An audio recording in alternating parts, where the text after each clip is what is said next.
Namaste, I'm Vedagurudev, and today I'm going to share a proven spiritual system that's already helped thousands experience deep transformation. When you join the Kriya Yoga School Masterclass, here's exactly what you'll get. Weekly deep dive classes, Saturday at 11 a.m. Eastern Standard Time. Bi-monthly Holy Fire Yagna ceremonies to clear energetic blocks. Weekly satsangs and Q&A, Wednesdays at 9 p.m. Eastern Standard Time. Instant access to over 200 plus on-demand classes on asanas, pranayama, mantra japa, and meditation. Direct VIP access to me for daily mentorship and support. This is not just information, it's direct transmission, guidance, and transformation. Thousands have already said yes to the Kriya Yoga path. And if you're here now, something inside you is ready to. Click the Join Now button below, choose your membership, and begin your journey to inner freedom today. See you inside the Kriya Yoga School Masterclass. Kriya Babaji Namo.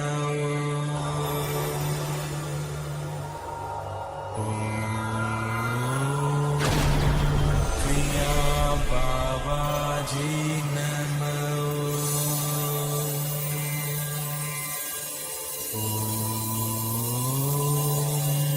Kriya Babaji Namo.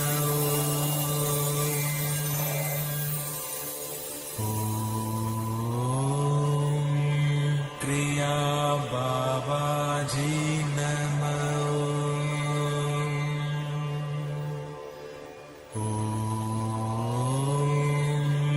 Kriya Babaji Namo.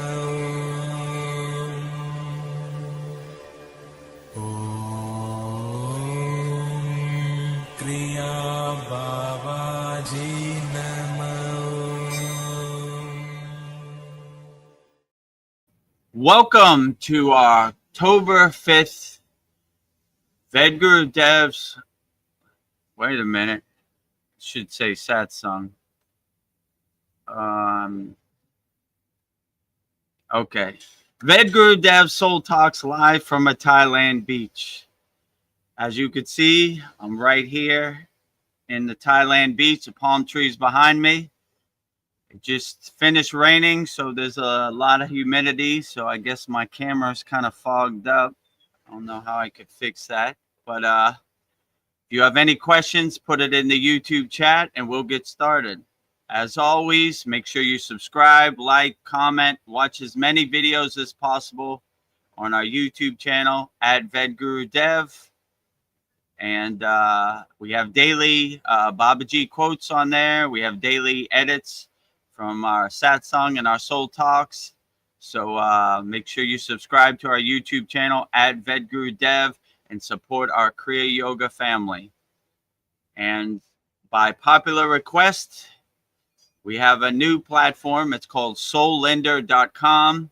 We're connecting souls, uniting hearts, and spreading love worldwide. So go to soullender.com and connect with like-minded individuals walking the spiritual path like you. Inside Soul Lender, they have a map tab. You click on the map tab, you can see location pins from people all around the world, and you just click on it and try to make a soul connection. Send them a DM on our platform, SKOOL, and who knows, maybe you could find some people to practice yoga with. You can make a real soul connection romantically. Who knows? The possibilities are endless. So connect with like-minded souls worldwide, yogis, yoginis, people walking the spiritual path. Almost 800 people right now, and who knows what will happen. And if you really resonate with the Kriya Yoga path and you want to master the supreme science of Kriya Yoga, go to kriyayogamasterclass.com. Join me, Veronica, and all of our members practicing Kriya Yoga. I'll coach you personally and walk the path with you. So go to kriyayogamasterclass.com. And with that said, please put all your comments in the YouTube chat and we'll get started answering all your questions. Namaste, Veronica. How are you today? Namaste. I'm doing great.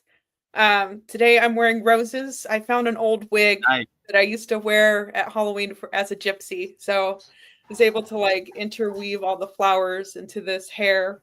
So Oh, it's a dramatic look, but I don't know. I feel like I'm a I don't know, like a flower. What do you call it? I don't know. I just feel like I'm like a goddess, a flower goddess. So great. it's Looking very beautiful, goddess like, Veronica.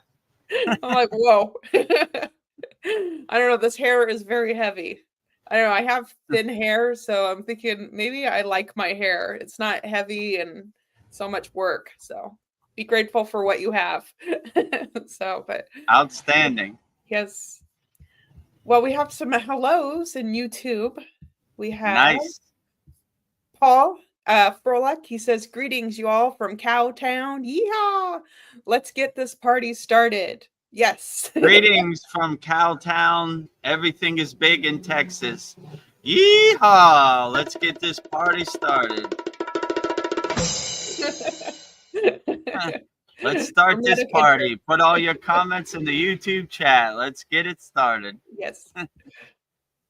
Oh, our friend Katsu Roti is here. He says, "Hello, team," and 3 fireballs. Thank you for the fireballs. Hello, Soul Tribe. Yeah, speaking of the fire, tonight we have our full moon yagna for all of our Kriya Yoga School Masterclass members, and burning up all of our Masterclass members' problems, financial problems, health problems, emotional problems, family problems. Watch it all go up in smoke. Swaha. Swaha. Goodbye. It no longer serves you. And Katu Roti, I think that's what he was saying. Swaha, Vedagurudev, or unless that's an Indian word. Swathika Vedagurudev. I'm gonna Okay, say I'll Swaha. take it. We always say Swaha because the god of fire is named Agni and his wife is Swaha. So when you say his wife's name, he accepts your offering in the fire. So whenever you see them saying Swaha, that's actually what they're doing.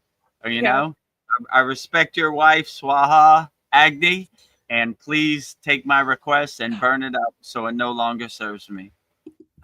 We sound corrected. That's the word for hello in Thai.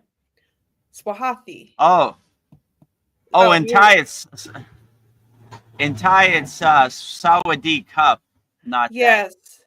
Yeah, so it's Sawadee, right? So Sawadee, if you say Sawadee cup, that's how men say it. Sawadee ka is how women say it. So anytime you say ka, it's women. Anytime you say cup, it's man.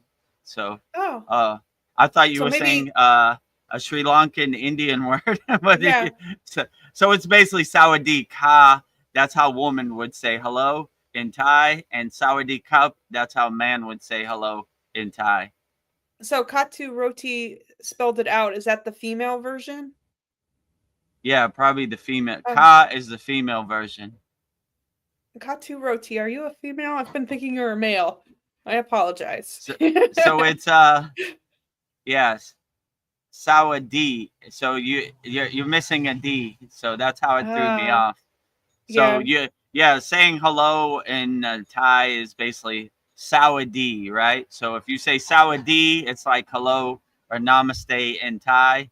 But if you want to be more proper, if you're a traditional Thai woman, you would say Sawadee ka.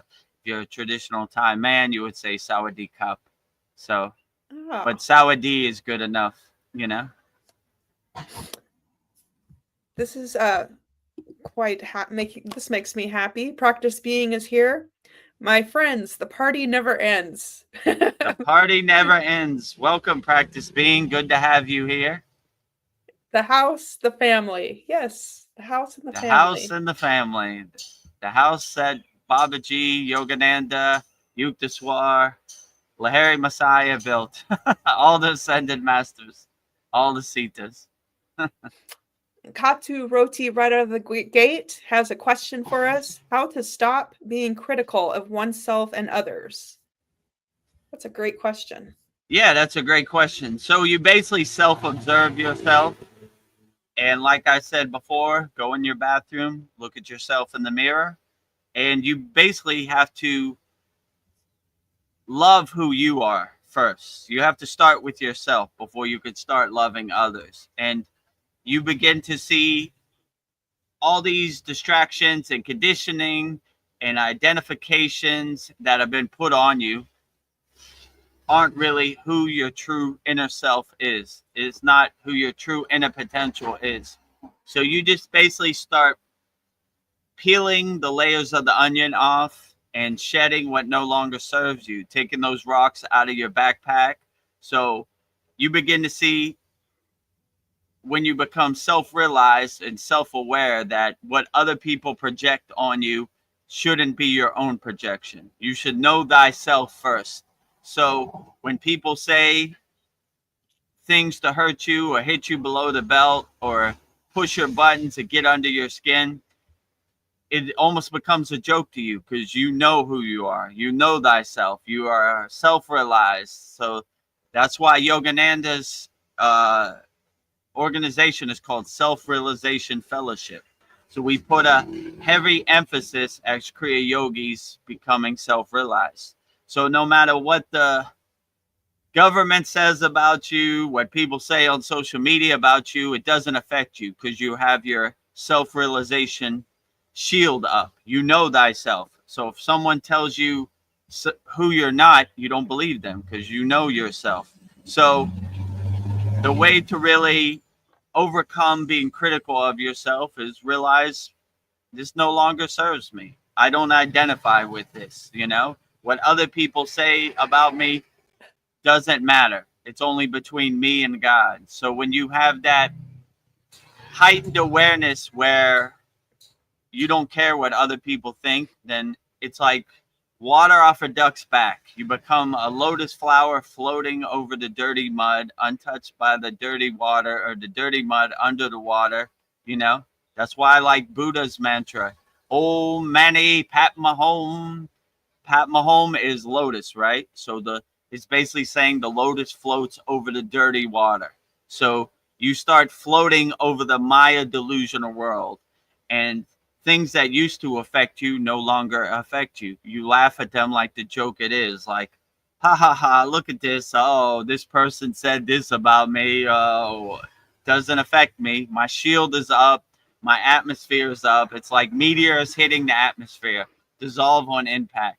I know myself. I am self-realized.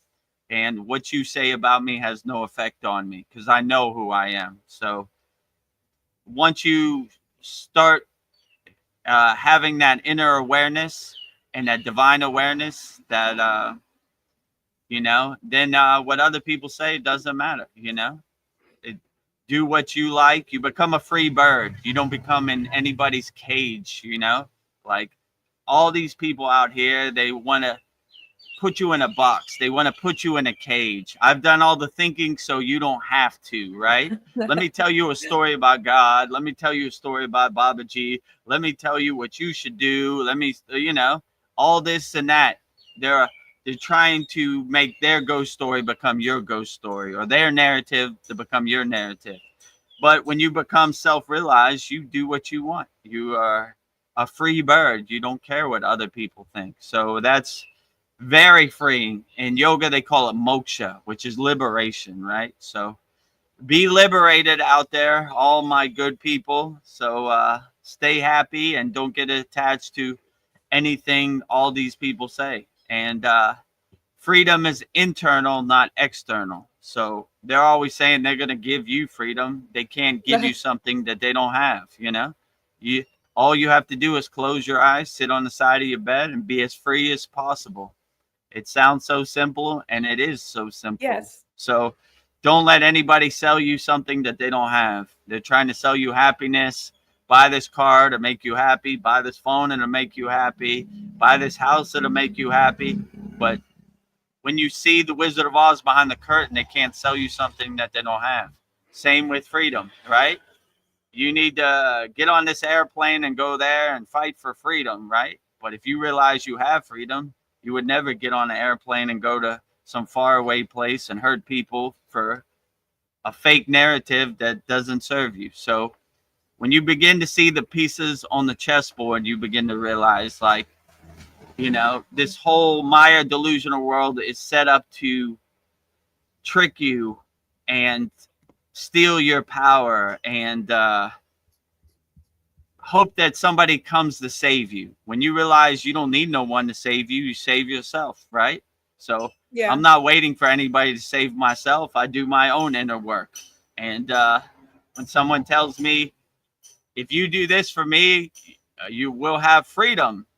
I already have freedom. So you're selling me something I already have, If you, I don't know, if you go to McDonald's and buy a Big Mac, you'll have happiness. Or if you get the new iPhone 20 million, you'll have the happiness. So when you start to see the Wizard of Oz behind the curtain, you realize that when you do your inner work, that is the most freeing thing of all. Even buying something, you might be happy for a couple days, but it's a fleeting, a temporary happiness, a fleeting, a temporary happiness. But when you do your inner work, you maintain a permanent state of freedom and happiness. So, I wouldn't attach to anybody's story and make it become your story. And that's how you could overcome being critical of yourself, And a good technique is just go in your bathroom, look in the mirror, say, I like who I am. Speak highly to the water in your body, right? Your water in your body is listening. Make beautiful shapes. I love you, body. You are a great body. I am happy with who I am. I am happy for and content and satisfied for what I got, not what I don't got. So when you like your vessel, you like your vehicle, then you love it wholeheartedly, right? So love yourself first. Don't let anybody else's projections become your projections on yourself, and be a free bird and fly high. Fly as close to the sun as you can. And I don't see how you could ever go wrong. So I'm sure, Katu Roti, you're absolutely perfect the way you are. So don't ever be critical of yourself. The water in your body is listening. So speak highly to yourself and never be critical of yourself, right? Uplift yourself.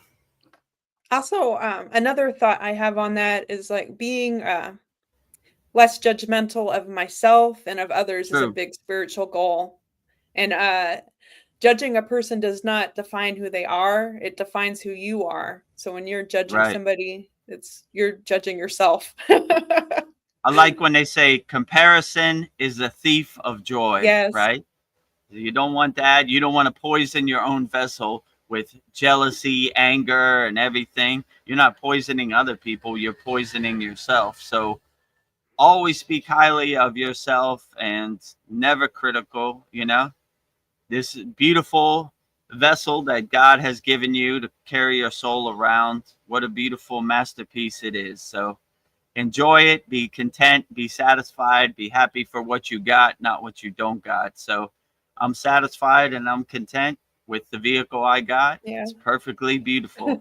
Thank you, God. Well, we have Sandy. I'm always happy when you're here. She says, "Namaste, beautiful stars." Namaste. Namaste, all stars out there. Shine bright, my friends. Shine bright. All the beautiful stars out there shining bright. Shine bright like a diamond. And then practice being says the body. These are parts of the play or party, but the one who watches and not acts continues for eternity. Well, that's deep. True. Like there's a high emphasis in Kriya yoga being the detached witness. So most yogis don't even associate with their body. They say neti neti, which means not this, not this. I am not this body. I am not this mind. So they look at their own physical body as like changing clothes. So they're not attached to it all. So yeah, the real trick is to become the detached witness and see that you shouldn't attach to any of these things. And if you really have mastery over detachment, then you won't even resonate with your body. It's like changing clothes almost to you. So yeah, don't get it too attached to the party. Become more the witness of the party, right? Just stand in the back of the party and watch the Maya keep on Maying. Let it keep On my going, aim. right? So yeah, if you become the detached witness, then you'll always have that perspective of not identifying with, and you'll always have some space between you and the movie screen. My guru used to say, Vedagurudev, you're sitting too close to the TV, back up. So most people think they're actors in the movie of the Maya delusional world, or this is their true reality. But when you become a detached witness or a yogi or yogini, you step back from the TV and create space and separation between you and the Maya delusional world. So you become more of an audience sitting in the audience, right? You're not consumed with the movie. This isn't your reality. You're like just watching the pictures pass by on the movie screen, like clouds passing in the sky, and getting your popcorn and like, look at that. I like when Veronica said in our school, not my monkeys, not my circus, I have no dog in this fight. I don't want to control the outcome of the movie. I don't want to change the ending. Let it happen the way it happens. And I'm just the detached witness enjoying the show from my seat in the movie theater. So, yeah, I would definitely say that's a great perspective practice, being to be the detached witness and just watch from afar. Oh, there they go. The monkey's about to do monkey things and some circus tricks, and the Maya delusional world keeps on Mayaing and running their playbook and over and over and over. So once you have that detached witness perspective, it all becomes a joke to you. Like, there they go again. Ha ha ha. I'm not attached to any of this. Clouds in the sky. Ha ha ha ha ha. All a joke, right? I like when Babaji says death is a joke to me. I am the death. So as Kriya yogis, if we laugh at death, this is all kindergarten light work out here. Like, what do you think of Donald Trump? I don't think anything of him. It's not a thought in my mind. Yeah, that was my affirmation in a past song. Who? Don't exist in my universe. Like the great sage Ramayana Maharishi said, doesn't exist in my universe. So don't let any of this stuff exist in your universe. They're masters of lowering your consciousness, attacking your consciousness, all their subliminal messages. Just have your shield up and block it. Dissolve on impact all those psyop meteorites. What do you think of I don't know, Charlie Kirk or Donald Trump? I don't think nothing. They don't exist in my universe. So once you start doing this, you start liberating yourself and you get closer to moksha. I don't think any of this. They don't exist in my universe. Who? You don't know who Donald Trump is? No, he doesn't exist in my universe, So That's what exists. Om exists in my universe. Donald Trump does not. So yeah, just have that perspective. It doesn't exist in my universe, and you'll basically dissolve 90% of the rocks you're carrying in your backpack. You'll throw them all off. They don't serve you. Like, I only do what serves me in the present moment. What doesn't serve me in the present moment, I just shed and let go, right? Traveling light, my friend. Traveling light. Sandy says, Veronica, your hair looks fine, girl. Well, thank you very much. Yeah, I agree. Looking very beautiful. Goddess-like with a bunch of flowing long hair and a bunch of flowers in your hair. Looking like Saraswati, Lakshmi, Parvati, all the greats. Durga. I feel like a goddess. I'm a deity now. Maybe this is you who I are was in the past life. I am. Inside you, as you. You are a reflection of the most beautifulest deity, whichever you choose. Yes. Instead of jewelry, I'm adorning myself with flowers. So I don't know. These roses have thorns, so I got this wig out so it would be a safe way to display them. I wasn't expecting such a dramatic look, but here I am. Oh, oh wait, did I miss Katsu Roti? When you say, whoa, okay. When you say inner work, what exactly does that mean from Katsu Roti? So when you do your inner work, you're basically focusing on your soul, your inner divinity. You're healing yourself internally. So that could mean many different things, but the best way to do your inner work is find out what really uplifts you and makes you feel the best. Some people open their 7 chakras. Some people awaken their kundalini. Some people meditate. Some people do their breath work, their pranayama. So it just depends which way works best for you. These are all great ways to do your inner work. Some people do their bhakti, which is basically singing devotional songs to whichever deity, mantra japa. So there's numerous infinite ways to do your inner work. You do asanas too for your physical body. That becomes a spiritual process too. So all this really kind of stacks on top of each other and does your inner work for you. And if you need some tools to do your inner work, I would say go to our free Kriya Yoga School, but it's Soulinder now. So right there on the screen, go to soulinder.com, and we have some beginning courses to get you started. You know, some mantras you could say and integrate into your daily life. Hamsa is one of them. Hum meaning I am, sa meaning that. So when you start to realize that meaning God, I am God, God is inside me as me, then you start doing your inner work, and we start removing all the blockages, all the resistance, all the obstacles we have built up over our life. So you start shedding all that, and you start letting your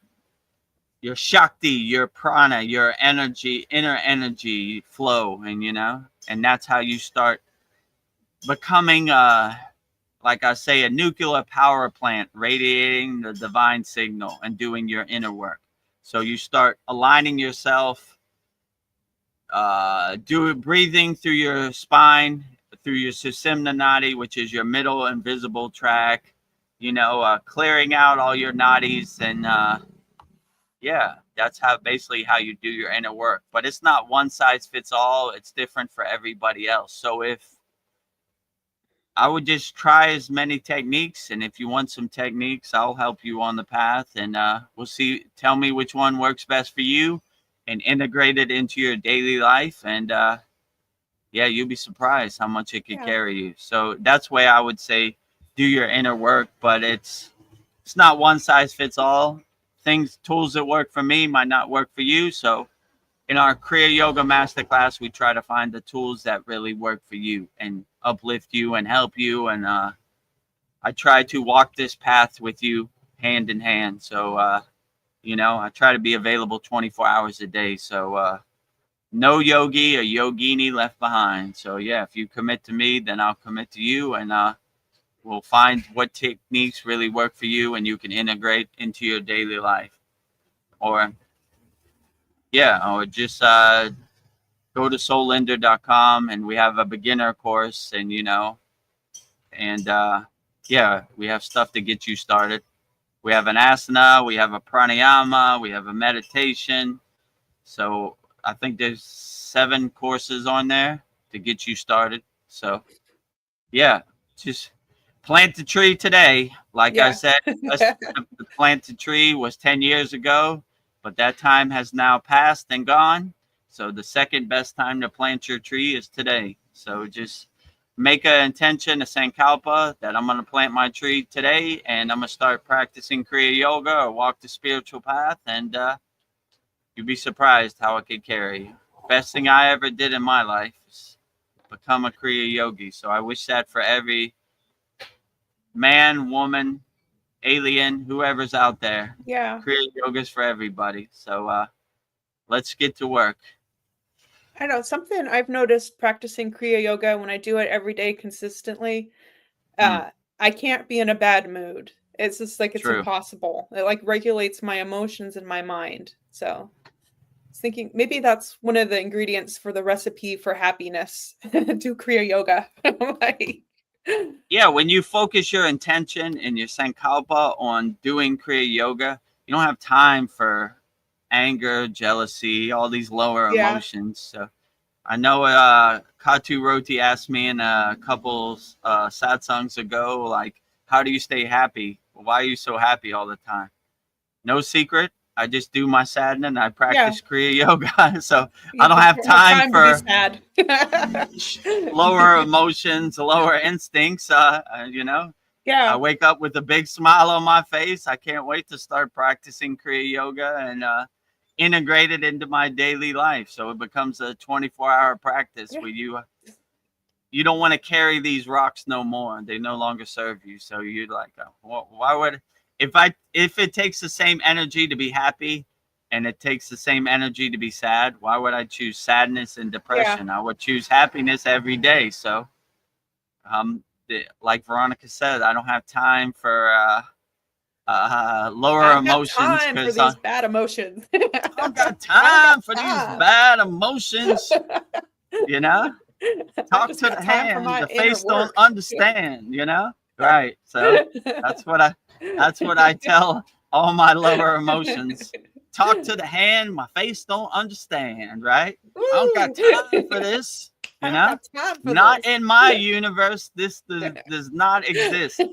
So yeah, Woo! just always choose happiness, always choose positivity, always choose love, always come from a place of love, not from a place of hate. And you could try to maintain a 24-hour a day smile. Go to sleep Yeah, smiling, wake up smiling, carry that smile throughout your day. Carry a 24-hour a day smile with you all day, every day. And I don't yeah, see how you could go wrong. yeah. Smiling's good for your heart chakra. Do it. Absolutely. Let that heart chakra, that anahata, shine as bright as possible. Open it up, let it breathe, right? Don't let it be closed and blocked. Let it breathe, right? Let it breathe. And anahata, breathe. Yeah. Heart Let chakra, your heart breathe. chakra, your green rose bloom. Let Oh, your let it 12 petal green flower blossom as yes. big as possible. Sandy sends us some clapping, so that's my cue to send the applause. Happy 24 Sandy. hours a day, no matter what this Maya delusional world does. And then Katu Roti. Oh, Vedagurudev and Veronica, both of your energies are bliss. Love to see it. Feeling happy listening to you both. Thank you. Yeah, I think our energies work well together. Shiva and Shakti energy. Shiva and Shakti, right?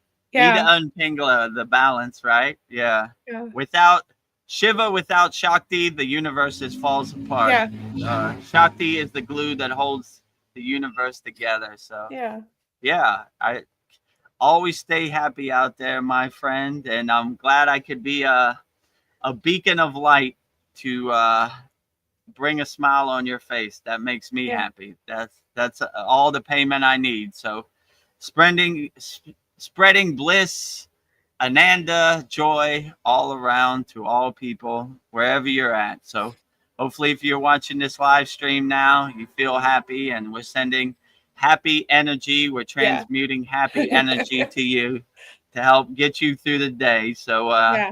hopefully this could be your spiritual coffee to get you through the day, Yeah. right? Spiritual coffee. My cup is full. Yeah, Cup is full. I feel exactly the same way, Vedagurudev. This is makes me so happy to be here. Yeah, absolutely. So I'm Yeah. trying to be a good example of keeping a smile on my face and sending blissful energy. No matter what this crazy Maya delusional world does, it's going to try to drag you into its pit of despair. Don't let it. No Don't matter let it. what happens, put a big smile on your face. Like, what can you Uh-huh. do? Maya keeps Maying. That's how it Yeah. happens, you know.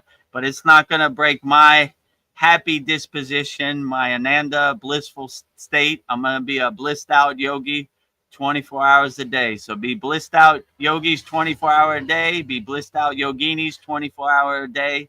No matter what this crazy Maya delusional world throws at you. But it's going to come. It's coming. Believe me, it comes for me too, you know? Yeah. But be four-faced God, Brahma, right? Looking forward, Yeah. looking to the right, looking to the left, looking to the back. And sneak up on me. Where you at? Yeah. I know you're out here. You're coming today. When I leave my house every day in Thailand, I said, they're coming. They're around here. They're coming. Keep your head on a swivel. Where they at? I got him. There he is. Where they right at? there. I see. I got you over there. You know, I see you trying to sneak up on me. You know, my guru used to say the ego never comes through the front door. He always sneaks in through your bathroom window, the back door. You know, he's coming through other people. So be aware of him. Yeah. And actually, speaking of Brahma, yes. Tomorrow, Monday, Mantra Monday, we do 108 Raksha beads, 1 mala of Lord Brahma. Yeah. I know Lord Brahma doesn't get much love, especially in India. You know, there are no temples for him. Saraswati cursed him not to have any temples because she got mad. So we got to give the creator of the universe, Brahma, some love too, you know? Yeah. So if you want to see that, it's on our YouTube channel at Vedagurudev. We have a playlist called Mantra Monday where you could see all the mantras.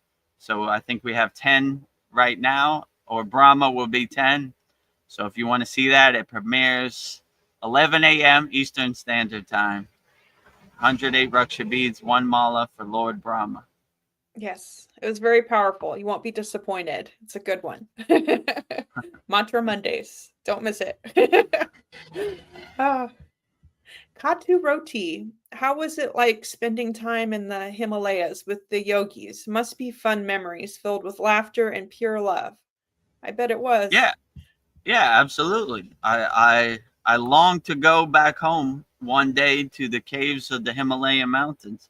Yeah, so it was full of love, full of laughter, full of joy. I loved it. It was outstanding, you know? Most people, they were like, how could you sleep in a cold cave? It sounds like hell to me, but it was the best sleep I ever had.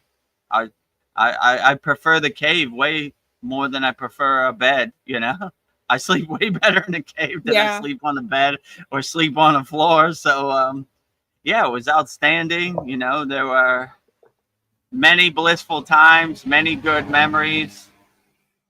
When you become a member of the Kriya Yoga Masterclass, every one of our Saturday classes, I have a picture from the Himalayan mountains. So you could see me in the Himalayan mountains and documentation of all my stories and everything. So yeah, it was outstanding. It was very blissful, very great time. That's why I had to shed a couple tears when my guru told me, you serve humanity better down in the Maya delusional world, answering questions, helping people than you do in the Himalayan mountains. So hopefully one day I could go home when my work is done and be in my blissful cave again and rejoin the around the Yagna campfire and telling stories and transmuting uplifting energy and helping people. So yeah,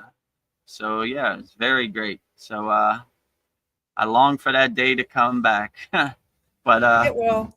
Satisfied, I'm content. I'm helping people, I'm answering questions, so it's good. Like I always say, I want to have a Santa Claus list longer than Santa Claus. I helped. Get the sound effect, Veronica.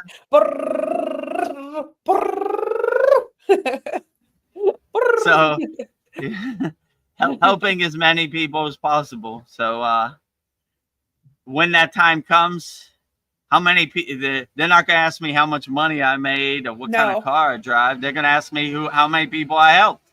And when I go back, I'm going to be like, I helped thousands of people, hopefully millions, as many as I could. You know, Vedagurudev understood the mission.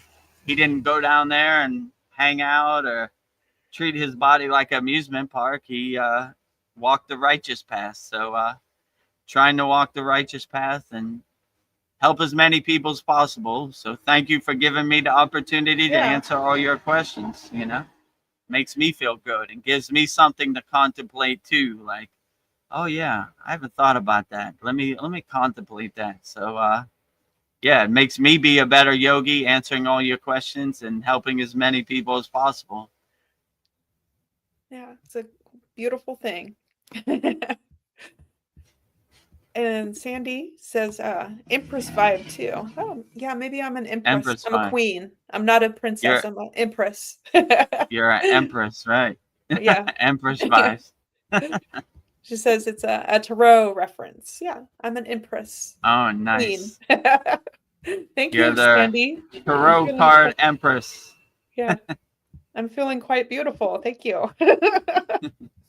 Oh. Katu Roti, any other techniques that aren't mentioned in the school? Hmm. I Anything? mean, in our masterclass school, we have hundreds of techniques. So I mean, I would just see what resonates best with you and put it in your pocket, put it in your toolbox, and look for opportunities to use it. That would be my best advice. I mean, what techniques work best for you? I mean, that's kind of your spiritual path to figure out. You know, I don't want to be like one size fits all. Like this technique works for me, it might work for you. So you know, whatever techniques make you feel the best, I would say those are the best techniques. So I mean, there's thousands of asanas, there's thousands of pranayama, there's thousands of meditations, there's thousands of mantras. There, you know, it's infinite. So it's too many to say. So I would just go through all the techniques you could find on the internet and see which ones work for you. And if you have questions about it, just bring your questions here, and I'll try to guide you as best as I can. I think Katu Roti wants to know if you have any techniques that you wouldn't put in the school. I don't know, but I feel like you share No, everything.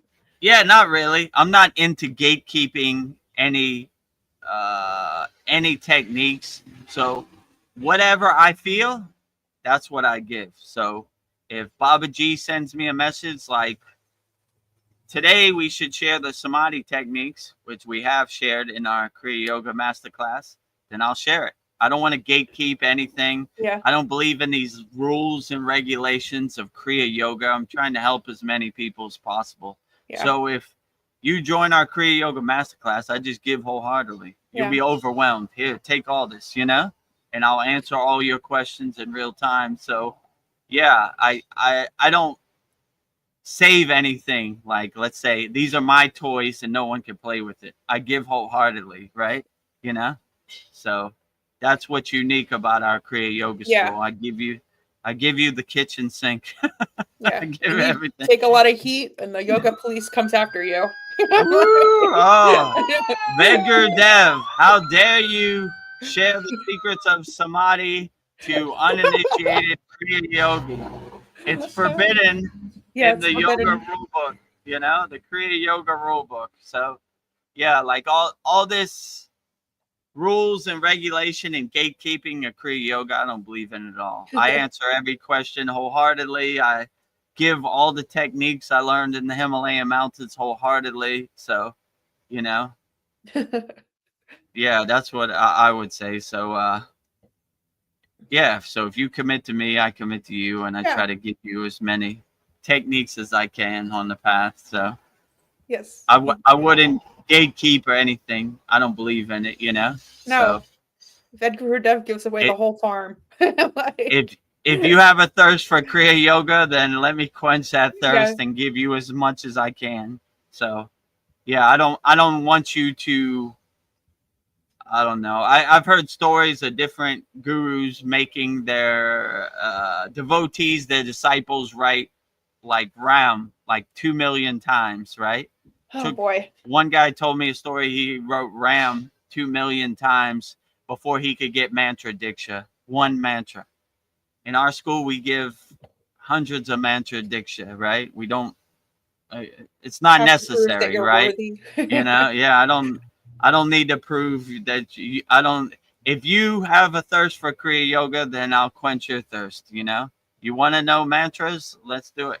And a lot of our classes, our members make requests. You know, can we learn the Samadhi techniques? Yeah, let's do it. You know, so can we have the mantra for this deity or this goddess? Yeah, let's do Yeah. it. So yeah, I don't really resonate with that path. You know, I resonate with more like if you Kriya Yoga is for everybody, and I should give Kriya Yoga to the world. So if you want Kriya Yoga, let's get to work. You know, no Yeah. need for you to run up a mountain to prove you're worthy, or you know, test you or hit you with my stick or whatever. I don't believe in none of that. So if you love Kriya Yoga, then I love you. Or you love Babaji, I love you, and let's get started. You know. So Yeah. that's the way I look at it. So I never understood the rules and regulations of Kriya Yoga. You know, I understand because I did it. You know, I was initiated. I got the highest certificate, on and on and on. But you know, I wouldn't recommend that for anybody. You know, so I think that pushes a lot more people away than it brings Yeah. into Kriya Yoga, right? Because like Katu Rodi said, it's highly unlikely I could ever be self-realized. Wrong. It's highly likely you can be self-realized. So Kriya Yoga is for everybody.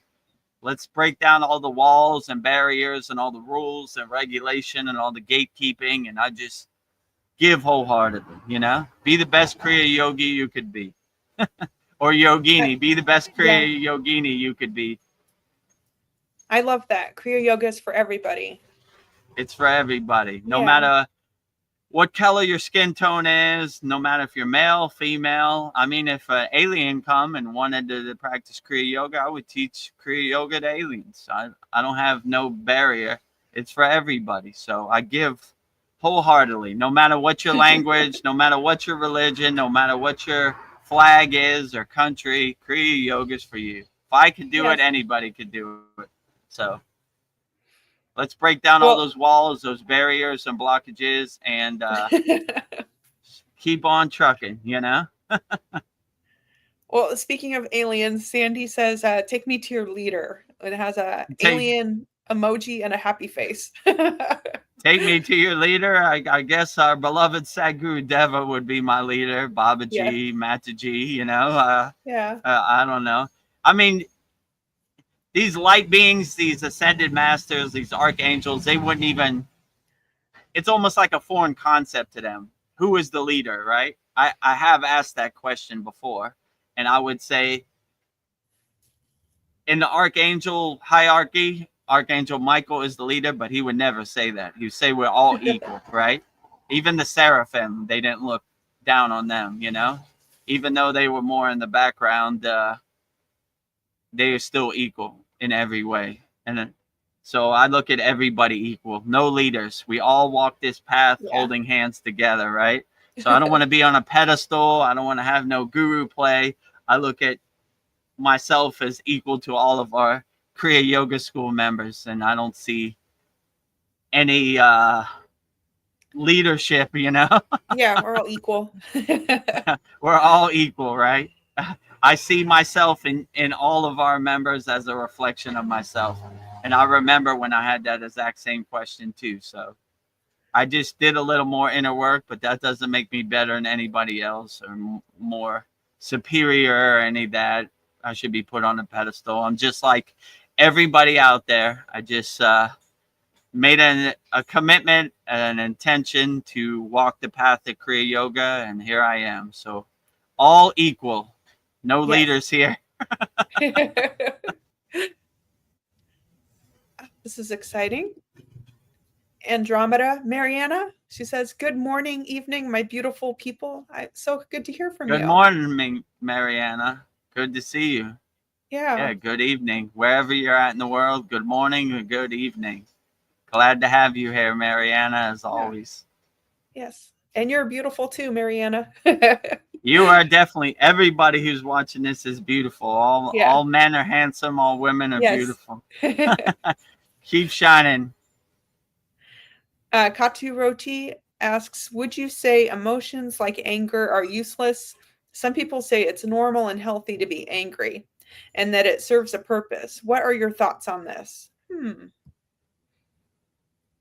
I would say, in my opinion, anger is useless because what point does it serve? It's a, how would my guru say, a wasted emotion that we don't need. So people who say it's necessary, I don't see how, you know. I would rather be happy and love people than be angry at people. It's a lower frequency that we don't want to attach to. We're always trying to bring our frequency higher. We're not trying to bring it lower. So yeah, I would shed all these lower emotions. They no longer serve you.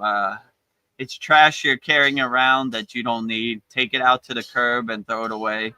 You know, take those rocks out of your backpack. You know, people who say that anger is necessary, I don't see how. You know, it's not in my universe. Let's say it like that. Anger does not exist in my universe.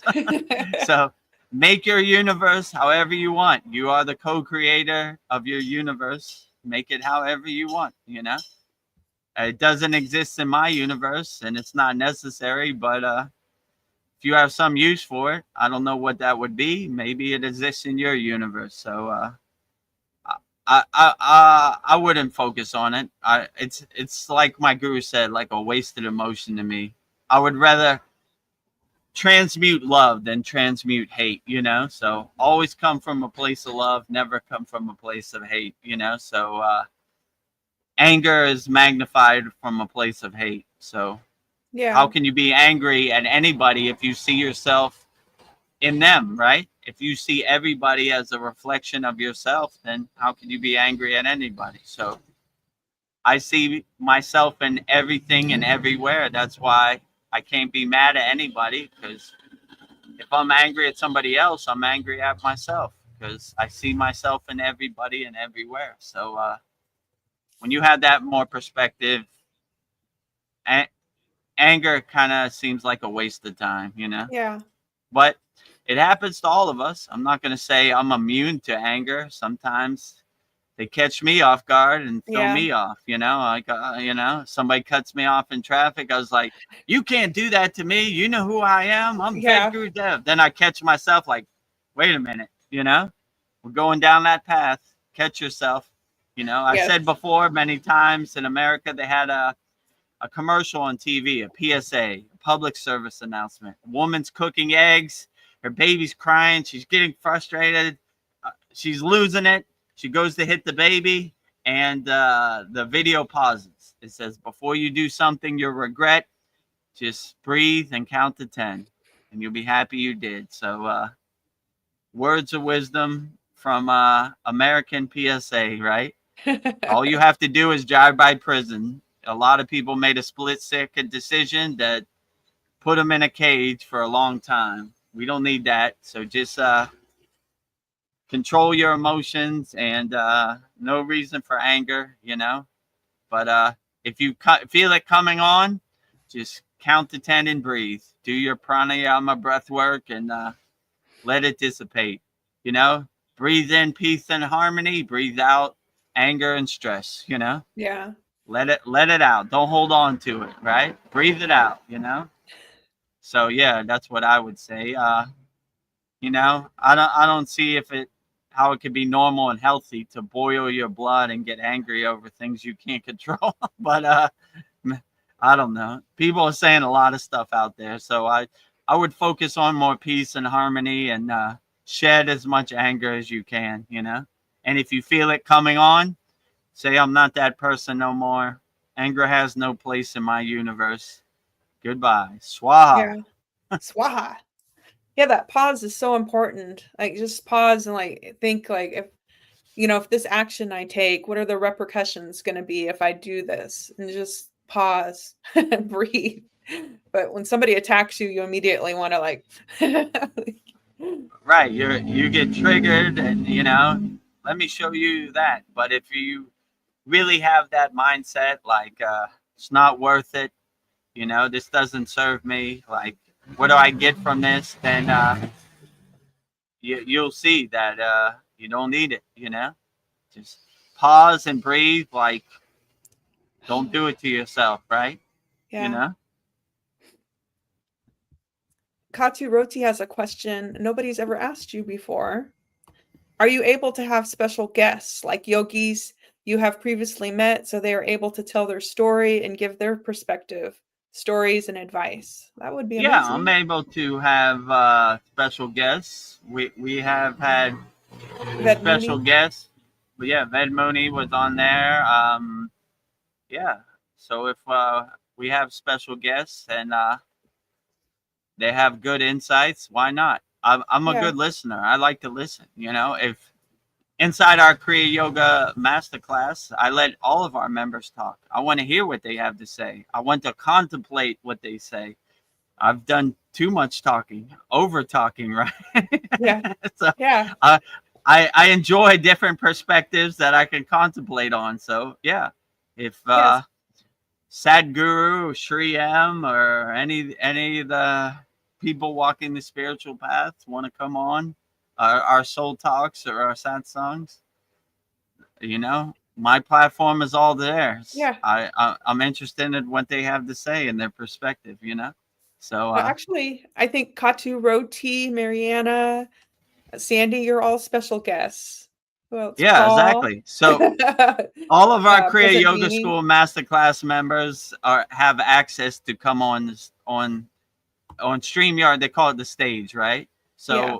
we send all of our Masterclass members the link if they want to come on stage and be a special guest. So yeah, I would love for all of our members to be special Yeah. guests. You know, I take over. I just want to sit back and listen.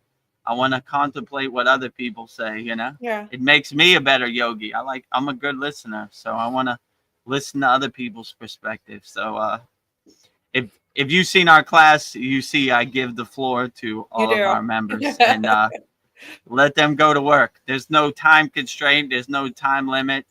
Let it all out. You know. So Yeah. yeah, one of our members, Tony, has very great perspectives. In this week's class, he let his soul shine, right? Yes, he did By no twice. means I have the trademark on Babaji's mail.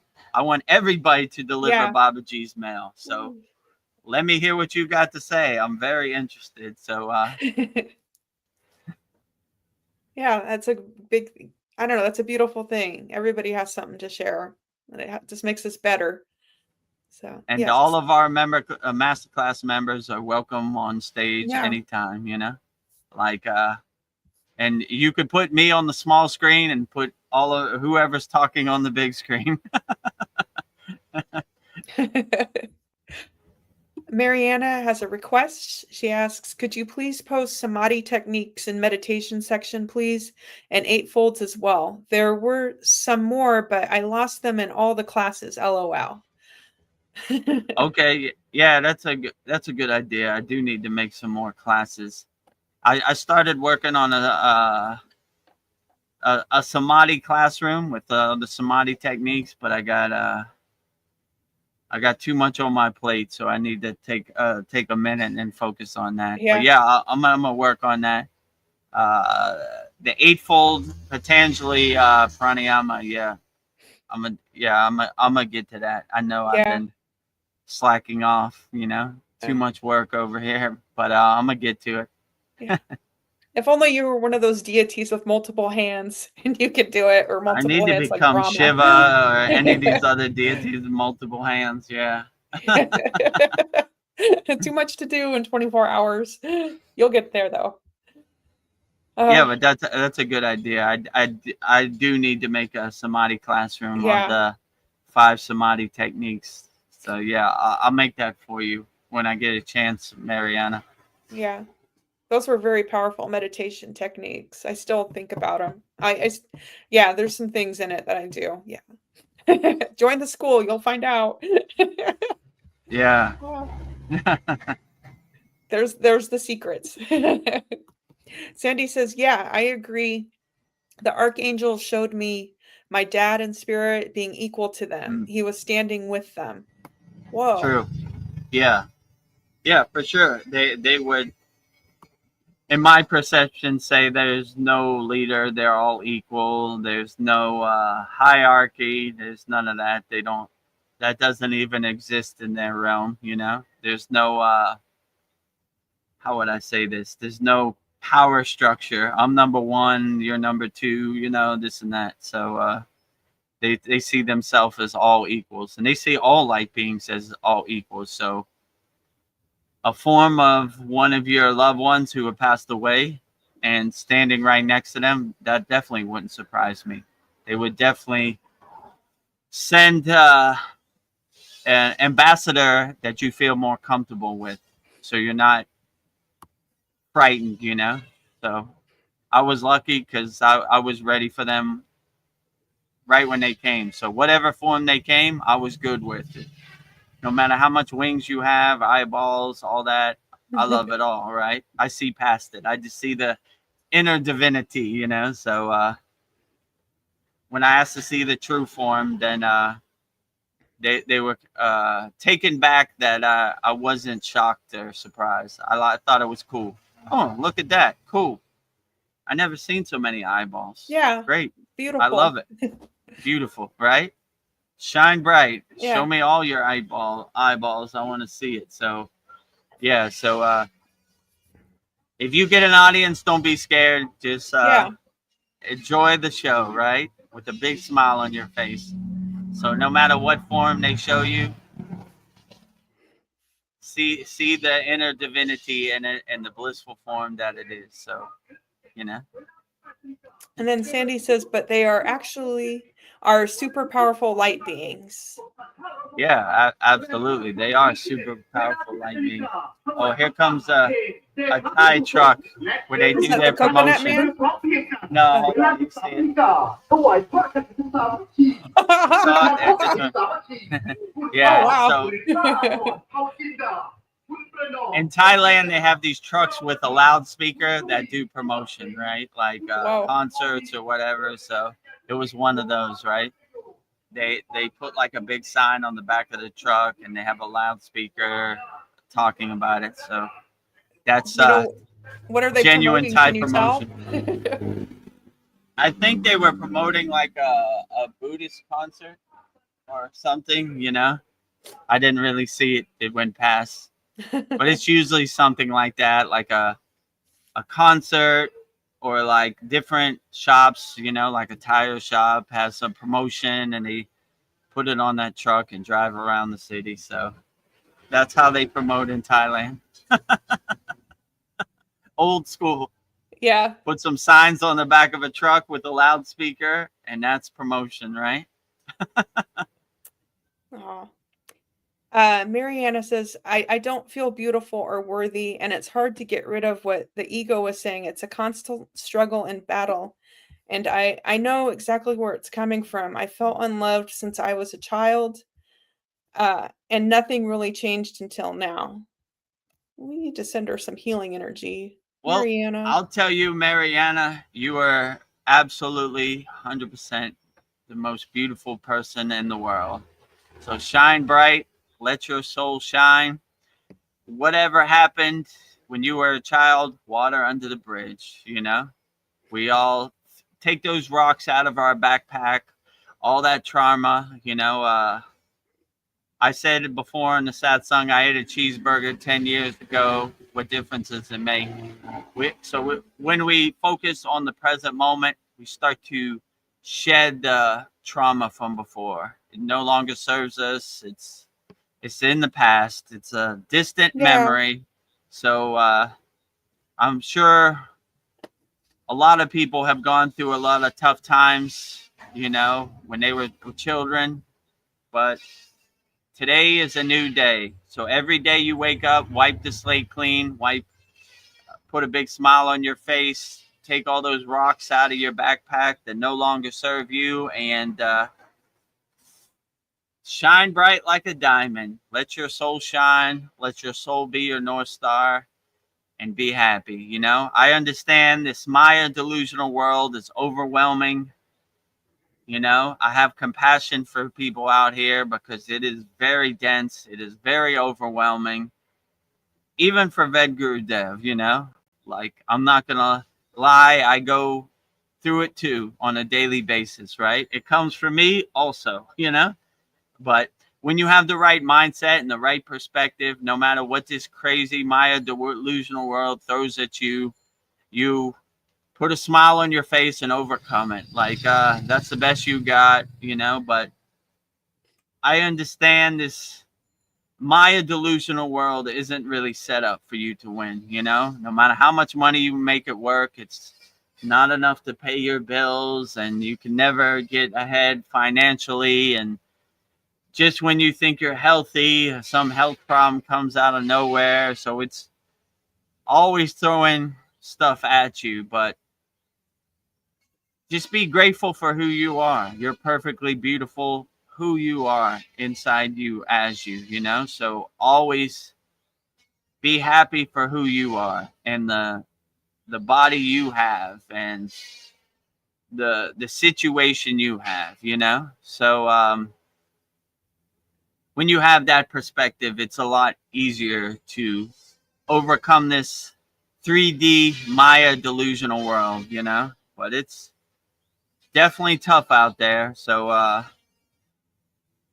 yeah, Mariana, if you're going through something and you want to go on a private call with me, I'll help you work through it, you know, because I don't Yeah. want to leave none of our Kriya Yoga School Masterclass members behind. So I'm here. I'm available 24 hours a day if you want to talk, or, you know, if you want to go on a private call. It's not recorded. No one else is going to see it. It's just me and you. So we'll try to overcome these mountains as best as we can. But I'm under no delusion that this world is crazy and chaotic and comes for all of us, you know. And no matter how much money you have in the bank, it's never enough, you know. So the rent is higher, the price of food is higher. It's you can never get ahead in this Maya delusional world. So I understand. So I'm compassionate, you know, for everybody out there. So yeah, if you want me to help you overcome whatever trauma you have or whatever rocks you have in your backpack that you're trying to release, let's get to work. I'm available 24 hours a day. Just send me a message on SKOOL DM and I'll help you overcome. Tell me when is a good time for you, and I'll go on a call and let's work it out. I'm not only a Yeah. Kriya yogi, I'm a Kriya yogi therapist too. So You wear let, multiple hats. I wear multiple hats, so that's a benefit of being a member of our Kriya Yoga School Masterclass. And Mariana is a A1 Day 1 member of our Kriya Yoga School Masterclass. So no yogi or yogini left behind. So let's try to solve these problems and overcome it. And yeah, whatever trauma you're holding on to, let's try to release it and see that it no longer serves you in the present moment. So whatever happened, it's water under the bridge, it's clouds passing in the sky. No need to hold on to it, you know. Yeah, If you've been Mariana. dealt a bad hand, sorry, then let's overcome it. You know, let's figure out the best way to overcome it. So I just want to say, Mariana, you are loved. And I was just remembering the last Sat song. Paul did the Dan Van Tree mantra for you because he was worried about you. The Kriya Yoga School loves you. You're our sister, so you're loved here. yeah, you're our A1 Day 1 part of our Kriya Yoga School family. So you are definitely loved. We're always transmuting loving energy, healing energy to you as much as possible, you know? So, yeah. I mean, maybe tell me what you're trying to overcome, and let's work on it right now. So, if you feel comfortable, if you want to say it in private, that's perfectly fine too. So, let's try to plant that tree right now and overcome it. You know, why wait? Yeah. So, yes, put it in the YouTube chat, what you want to overcome, and let's get to work. The next question comes from Katu Roti. What about people that say some stress is good because it creates movement? For example, feeling stressed to finish off an assignment before its deadline. They like the adrenaline rush, maybe. I mean, I don't know. People say a lot of stuff. I would just focus your attention, your energy on finishing the project. I don't know how stress can help you. It just drags you down more, you know? It frustrates you, it overwhelms you more. So I would try to leave all this stress out of anything you do, you know? Like, why do you need it? We breathe in the peace and harmony, we breathe out the stress and tension. We don't really need it. Like, we don't need to carry it no more. So whatever stress you have, just breathe it out through your pranayama breath work and let it go, you know? So yeah, I wouldn't, I mean, the internet, YouTube is a war zone of people misinformation and a bunch of junk. That's actually why I started the Kriya Yoga School, you know? I just got frustrated, like all these fake stories and all this misinformation. So, you know, there's a lot of stuff out there. If you see stress doesn't serve you, then what do you need it for, you know? So, and all these people with their white coats, how could they know how you feel in your body? So when they try to say stress helps you, how do they know? They don't know what you're going through or what works for you. So if stress works for you, maybe put it in your pocket. If it doesn't work for you, it makes you frustrated or overwhelmed, then throw it away. You don't need it, right? Yeah. Throw that rock out your backpack, you know? So I mean, I would use your own discernment and your own discrimination.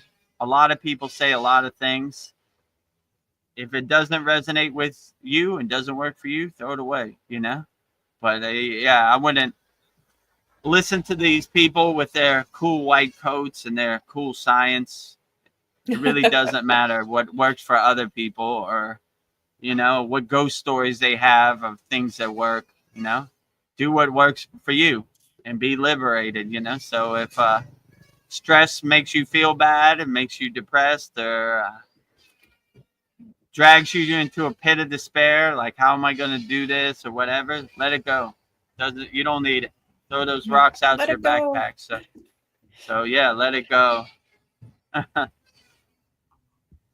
Let it Katu go. wrote, yes, just let it go. Wise advice. Let it Katu go. wrote, Like Elsa says yes, in the cartoon Frozen. Let yes. it go, let Let it it go, go. let Let it it go, let it go. go, let it go. No more stress, no more anger, no more trauma, you know? Let it go, let it Bye, go. stress. Bye bye, stress. Up in Yes. smoke tonight. Get off my back. Yeah, go up and smoke. Get Swaha. off my back. Yeah, yeah. So also, Mariana, whatever you're going through, email me your request for tonight for our full moon yagna, and I'll burn it up for you. Or if you want to adjust your request, you know, let me know. I'll be happy to burn it up. And if you can't make it to the yagna fire, I'll send you the link so you can watch it back. It's spiritually satisfying to see all your problems go up in smoke. Yeah. Swaha. Goodbye. You know, no Swaha. longer serve you. Bye bye. See you later. Katu Roti wants to know how to accept one's past and forgive oneself. Yeah, that's a big one. I mean, it's pretty easy. Just go in the bathroom, look in the mirror, and say, I forgive you. Whatever I did, it's water under the bridge. You know, I like when Patanjali says in the Yoga Sutras, the line to God is not a straight line. It happens to all the best yogis, all the best ascended masters, all the spirit guides, all the light beings. You know, nobody's perfect. We walk the path, we fall off the path, we accept it, we forgive each other, forgive ourselves, and say it happens to the best of us. You know, Yeah. no one's immune. You know, some days are good days, some days are bad days. You know, okay, I forgive myself. What it happened the way it should have happened, and I forgive myself. And so, yeah, always self-observe yourself. Just go in the bathroom, look in the mirror, and say, "All right, I wasn't too pleased with what I did today, but I forgive myself, and tomorrow's a new day, and I'm trying to be better tomorrow. And wipe this. You get a cool slate wipe every morning when you wake up. Start off brand new.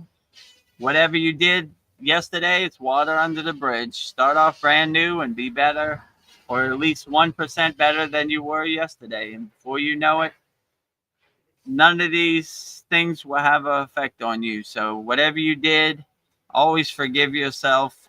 Always, respect yourself. And it happens to the best of us, Vedagurudev included.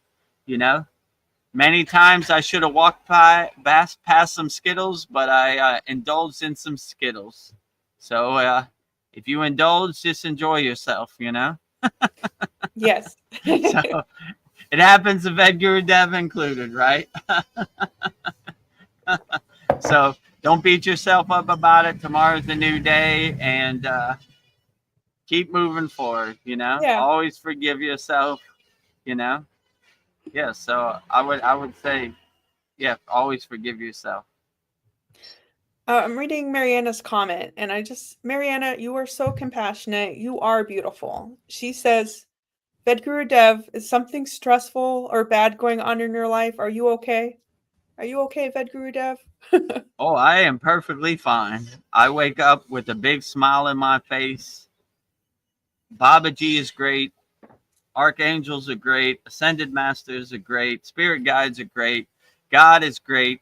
All deities, all Devis, they're all great. They're doing the best job out of all. So yeah, I'm perfectly fine. I'm doing outstanding, So could I be better? Yeah, probably. Could I be worse? Yeah, probably. But I'm pretty satisfied and content where I'm at on the spiritual journey. So yeah, I'm pretty happy. So I feel good, God is great every day. Keep up the good work, God.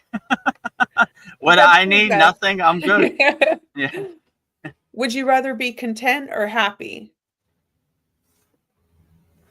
Well, in my universe, they're both possible. So Yeah. I'll take them both, Yeah, you've got them both. I'm content. I'm happy. I'm satisfied. Yeah.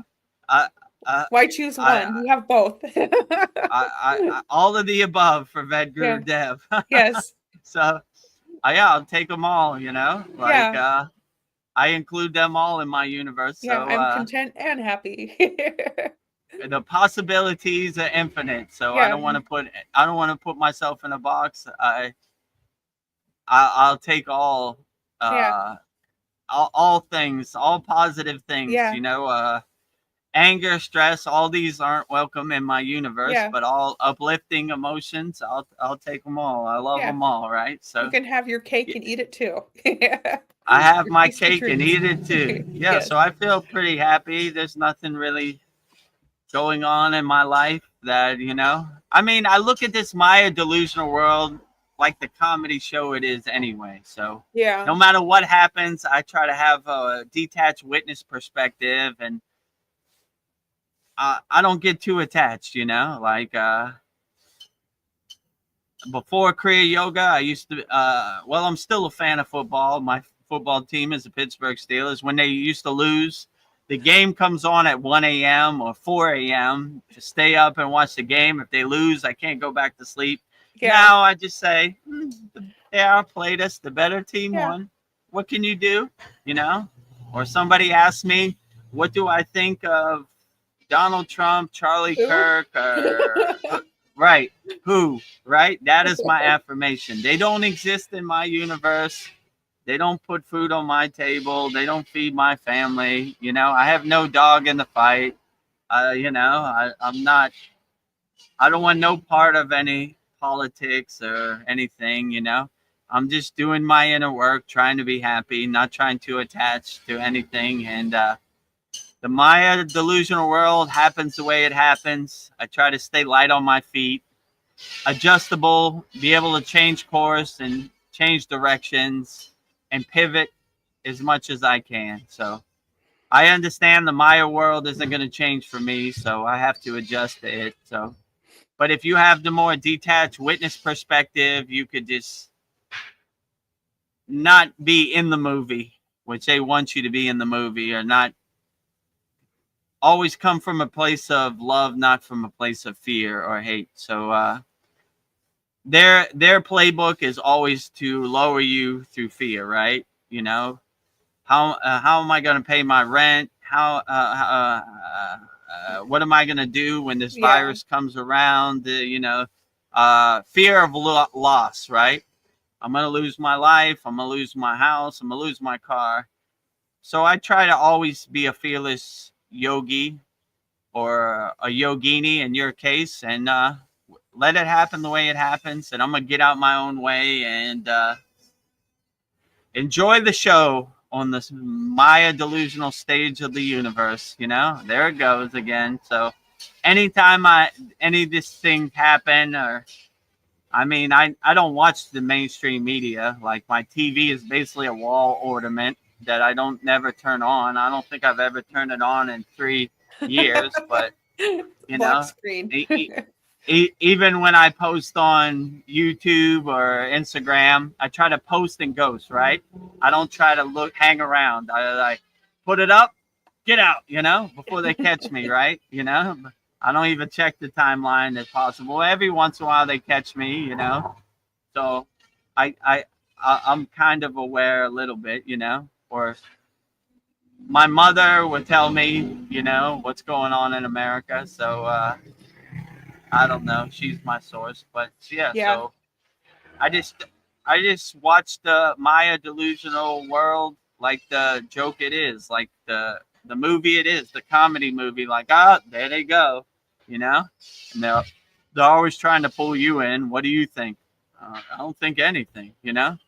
The Maya delusional world keeps Mayaing. So these are all distractions to me to not do my inner work and not focus on my inner divinity. When you focus on your inner divinity, then all this becomes a joke to you, like trash. So you're like, I don't know how that serves me in the present moment, you know? Like when I used to go to school, I didn't like history. What's the point? Why do I need to know how many wooden teeth George Washington had? Who cares?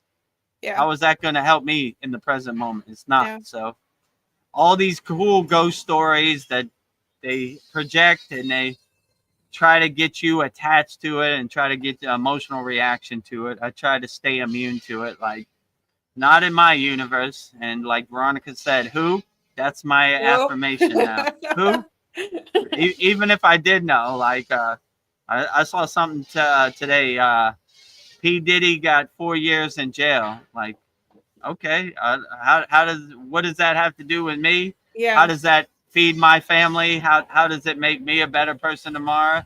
Doesn't. It's just a bunch of junk, you know, that you no longer need, right? Throw it all away and Yeah. make your universe inside you as you blissful as possible. So yeah, I don't try to get emotionally attached to any of this stuff, you know, like whatever. That's what happens, you know. Maya keeps on Mayaing. Yes.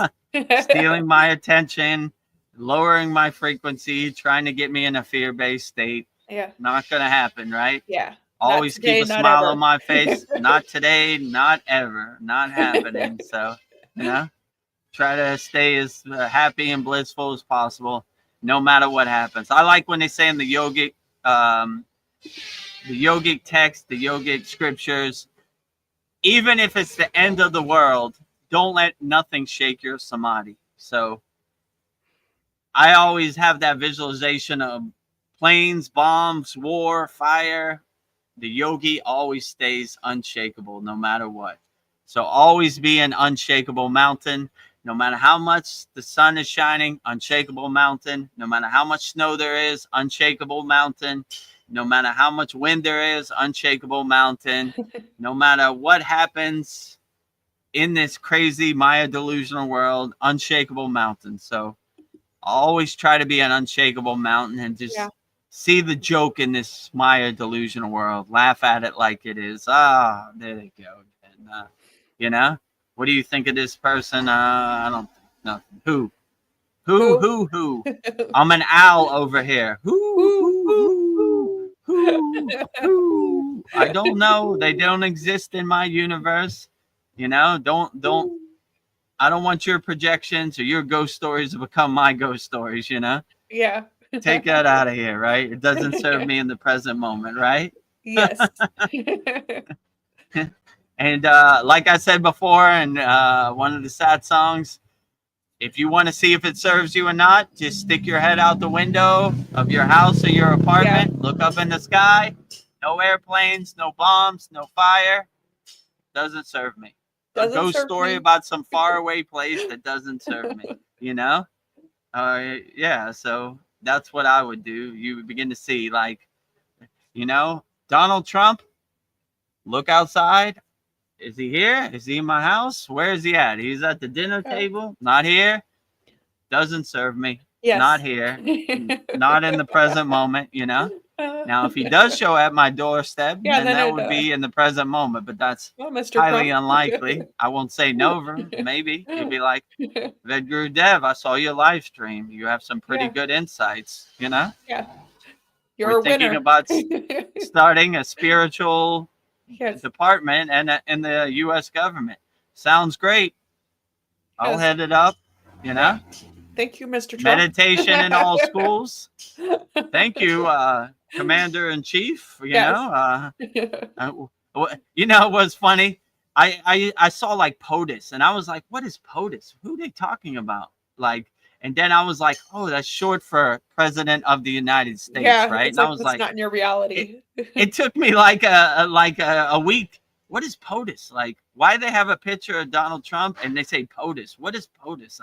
I couldn't figure it out. Actually, I think I asked my brother. I was like, "What is POTUS?" He's like, "You don't know?" I was like, "No, I don't know." It's like the President of the United States. I was like, "Why don't they just say the President of the United States? Why do they gotta Yeah. abbreviate it? Like, I'm not like Yeah. a 16-year-old girl, like laugh Yeah. out loud, Yeah. LOL or LMFAO, and you know all this Yeah. stuff. I'm like, just say it. Yeah. I don't got time to process L, laugh, M. You Yeah. know, like It's what? time I can't get So, back thinking about this. Like, so if the POTUS shows up at your house, then maybe it serves you in the present moment. But yeah. that's probably not going to happen. So what difference does it make? Only do stuff that serves you in the present moment and stay anchored and centered and grounded in the present moment. Well, Katu Roti has an interesting question. Is it worth reading spiritual texts, videos? I've heard that the spiritual process is all about unlearning concepts. Interesting thought. Yeah, that's a true thing. I should probably contemplate on it. So my guru used to say, we're not attached to the stories. We don't talk about Kriya yoga. We do Kriya yoga. So a lot of people like the stories, like autobiography of a yogi or the Bible or, you know, a lot of these stuff. And I mean, that's good for them. If it helps you and uplifts you, I would do it, you know, but I would say more focus on doing your inner work, what serves you, you know. These are stories about other people that, you know, happened to them, but the really important thing and the benefit is to see how it serves you in the present moment. So my guru, I'll tell you a funny story about my guru. One time we were at an ashram and there was an elephant, and I said, "Oh, look, an elephant. Cool, you know, interesting." So I'm looking at the elephant. He goes, "You like the elephant?" And I go, "Yeah, Baba, I like the elephant. You know, I come from Thailand. The national animal in Thailand is the elephant. It used to be on the flag. It's called Chang, which means elephant in Dang. Thai." So, yeah, I was like, "Yeah, I like elephants. I enjoy elephants." And he was like, "Do you want to poop like an elephant?" And I was like, "What kind of question is that, Baba? Like, why would I want to poop like an elephant? I'm a human." He goes, "Exactly. So why would you want to be like Yogananda 100 years ago, poop like an elephant in 2025? So do what serves you in the present moment." These spiritual texts and these spiritual scriptures, the Vedic texts, and all this stuff, the Bhagavad Gita, autobiography of a yogi, are good to get you on the path, but the real fruit and the real benefit is actually doing Kriya Yoga, not talking about Kriya Yoga. So we actually do Kriya Yoga. I like when Patanjali says in the Yoga Sutras, his first word in the book is, and now yoga, right? Like, you've read all the stories, you've heard about Kriya Yoga, you've heard everything. Let's get to work, you know? Like, this is good, you know, when you have some free time. Like, okay, you know, I read a couple chapters, Autobiography of Yogi, before I go to bed. But the real fruit, the real benefit is doing your own inner work and doing your own sadhana. So, I mean, I would use your own discrimination and discernment. Like, if you read a bunch of books and it doesn't really serve you in the present moment, then I'll find some techniques that do serve you in the present moment. So, to make a long story short, we don't talk about Kriya Yoga, we do Kriya Yoga. So, if you want to get started, let's plant that tree today, you know? Let's do it. I'm ready. Less stories, more action. Kriya means action. We're action yogis. We do Kriya Yoga, you know? We're not story yogis, right? we do the actual techniques. Nice ghost story. Yeah, cool ghost story, bro. But I don't know how that helps me in the present moment, you know? What is it? Don't talk about it, be about it. I love it. Yeah, don't talk about it, be about it, you know? Katu Roti says, sorry for dumping my questions all at once.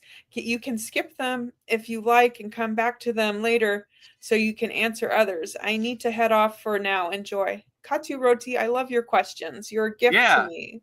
You have great questions, great insights to contemplate on. So keep them coming.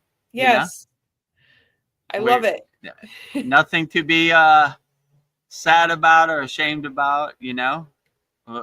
We answer all questions wholeheartedly, so keep them coming, you know. No problem. We forgive you, right? That was the other question. We forgive you. Forgive yourself. Ask as many questions as you want. Yes, right? Keep coming back. You make my life easier. Thank you. I love you, Katu Roti. Send all your profound questions anytime you have them, right?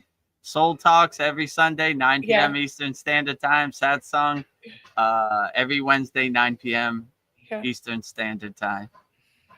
Yes, every time I see you, I'm happy. So keep coming back, Katu Roti. Collect your questions during the week, and we'll be back in the Satsang. We'll answer them all wholeheartedly. Paul Froelich, he says, no yogi left behind. Absolutely. No yogi or yogini ever left behind, right? So we rising tides lift all boats. So we always want to lift all of our Kriya Yoga School, Masterclass, loving families. So we can't leave anybody behind. So if you're going through something, or you need some healing, or somebody to talk to get it off your chest, by all means, don't be shy. Send me a message on School DM, and we'll heal in real time, or come to the class and put it in the YouTube chat or on StreamYard, and we'll transmute healing energy. So this week we've been sending healing energy to Paul, helping him overcome his medical procedure. So we do that for all of our Kriya Yoga School members and for everybody out there. We want everybody's friends, family, loved ones, children to be happy, healed, and in a blissful state always. So if you need that, let me know. We'll do it live on this live stream also. Well, Sandy says, exactly, Paul, with 3 applause hands. No yogini or left, no yogi or yogini ever left behind, or no spiritual person left behind. We don't want to put it in a box. We help everybody wholeheartedly. So whatever your spiritual tradition or your path, we help you too. You know, come one, come all. Yes. Zain Ahmad says, hello, namaste, everyone. Let's plant that tree today. Absolutely. There you go. Let's plant that tree today. The best time to plant a tree is today. Hello, Zane. Glad to have you Yeah. here. And if you have any questions, put it in the YouTube chat. We'll answer them all wholeheartedly. Yeah. Yes. Let's not wait any longer. Let's plant that tree today. The best time to plant a tree is today. Let's get to work. Let's get to work. Well, I think Katu Roti left for a minute, so it's up to me to come up with questions until somebody else has a question. So I'm going to use myself as an example, and if anybody else has other things they want to add to it. But I was thinking about today, what are some truths I've learned about myself?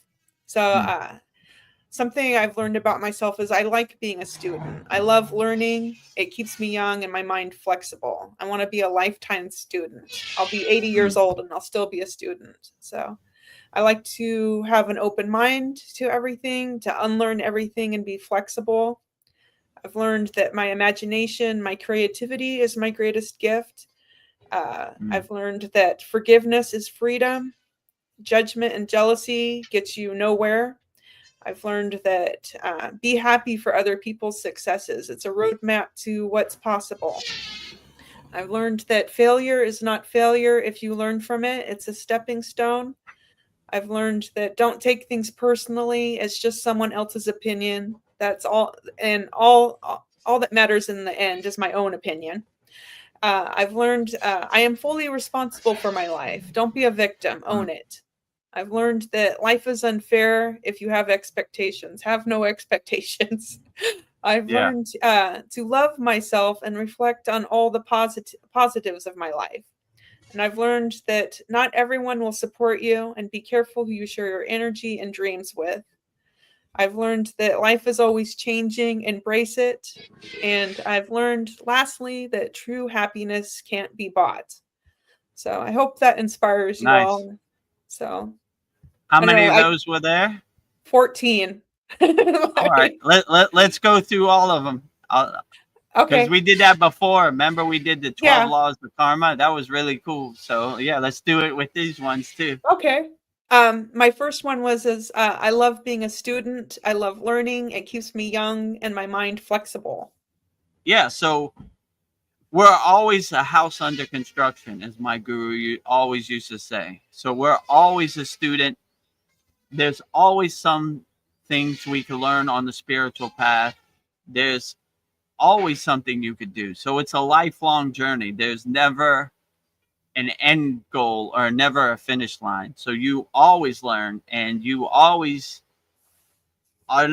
don't become stiff and married to your ideas. Always have an open mind and be open to all spiritual traditions and get insights from everywhere. So always be a student of anything, right? So we took inspiration from lamas, sadhus, yogis, Buddhists, Christians. We take inspiration from everybody. We love them all. They all have good insights. So we don't want to be how they say it, blue no matter who, no matter what, right? I always want to be light on my feet and have an open mind and open to everything. So I'm always a student.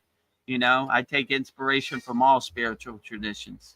So always be a house under construction and have an open mind and not be married to your ideas. Stay light on your toes and be inspiration is all around you when you have an open mind. So always have an open mind and always be a student. I say I'm a lifelong student also, right? So no matter how far I get on the path, I'm always open-minded and willing to learn as much as possible.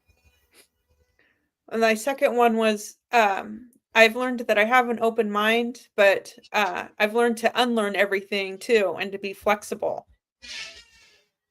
Yeah, so that was what I was saying before. Like when you go to Lake Shrine SRF, Yogananda's place, they have spiritual shrines for all different spiritual traditions, right?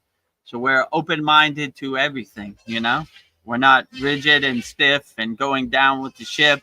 We stay open-minded to all spiritual concepts and everything. And yeah, so I would always keep an open mind, and no matter what this world throws at you, you keep an open mind, and you're open to the opportunities and the possibilities whenever they arise. So that always helps, having an open mind. My third one was I've learned that my imagination, my creativity is my greatest gift. Yeah, absolutely. When you understand that you are the director, you are the creator of your universe, then you make your universe your happy place, as blissful as you want. You could be as creative as you want. You could have 10 million pink flowers in your universe.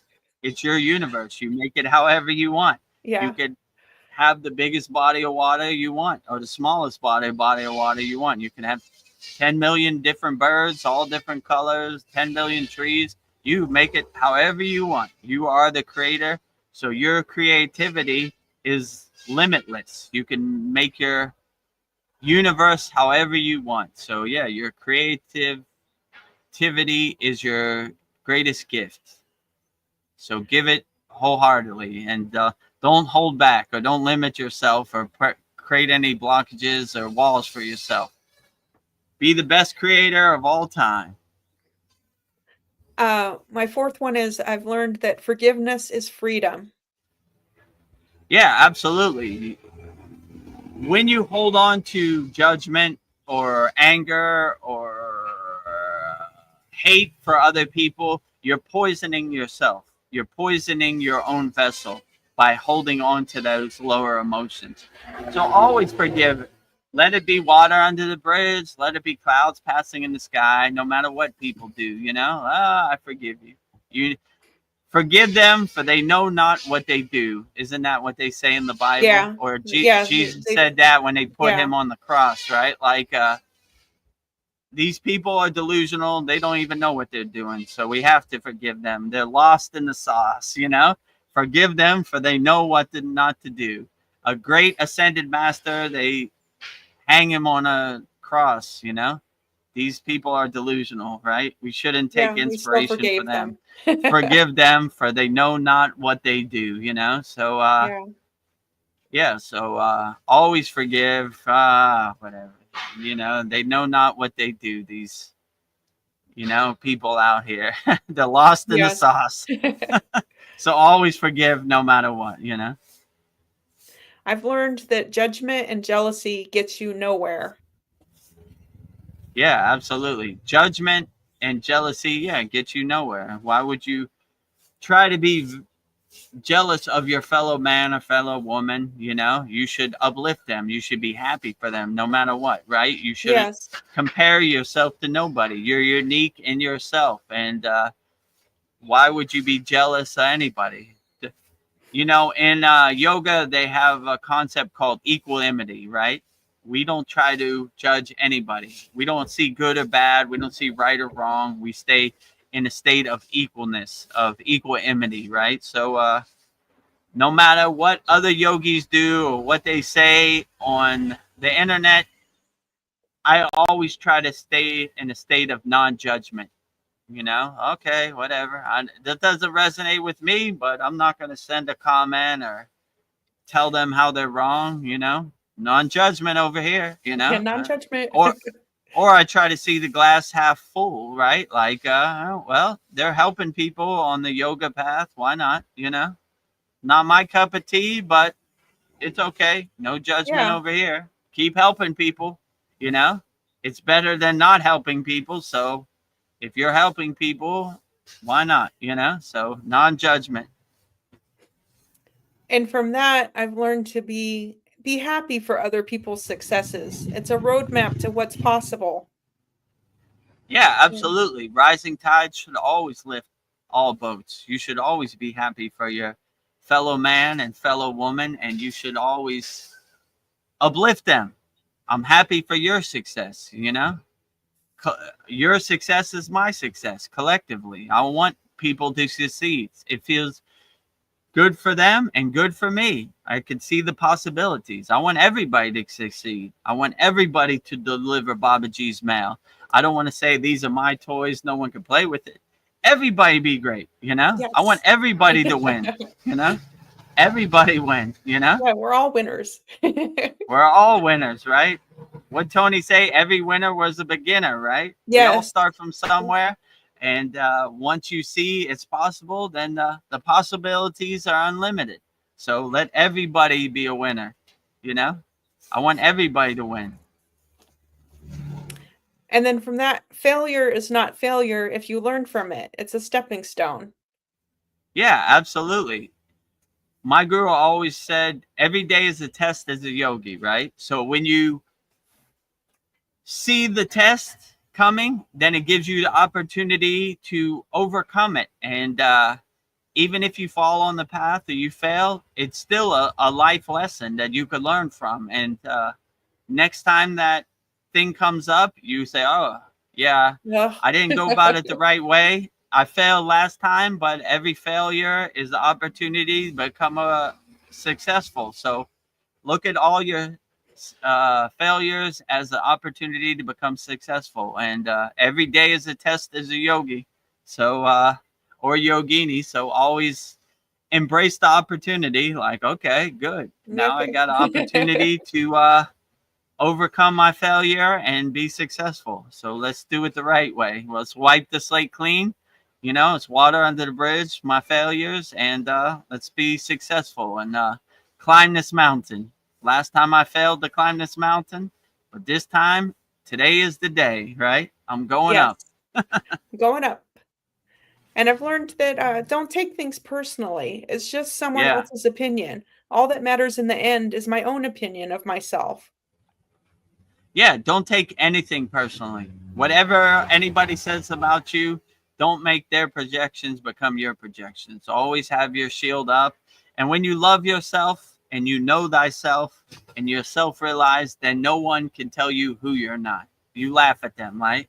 Somebody tries to tell me, oh, you're not a yogi, you can't do this, you can't do that. I laugh at them. We're free birds. We do Yes. whatever we want. We're liberated. We're in a state of moksha. So, yeah, don't take anything personal this Maya delusional world throws at you, because that is the trick. It wants you to get attached. It wants to stick to you. It wants you to take it personal. It wants to have an emotional reaction.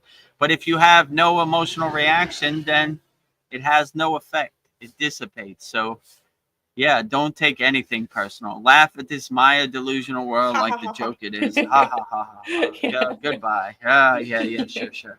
You know, whatever. Yeah, Yeah. whatever you need to say. You know, let me tell you a story about yourself. No, I know thyself. You know, only person that can tell me my story is me, you know? So don't take anything personal. People are going to push your buttons. They're going to get under your skin, dance around. They're going to hit you below the belt. This is what this Maya delusion world is. But Yeah. if you don't take it personally, it kind of dissipates and it becomes like Yeah. a comedy show, a joke to you. Like, whatever. Yes. Yes.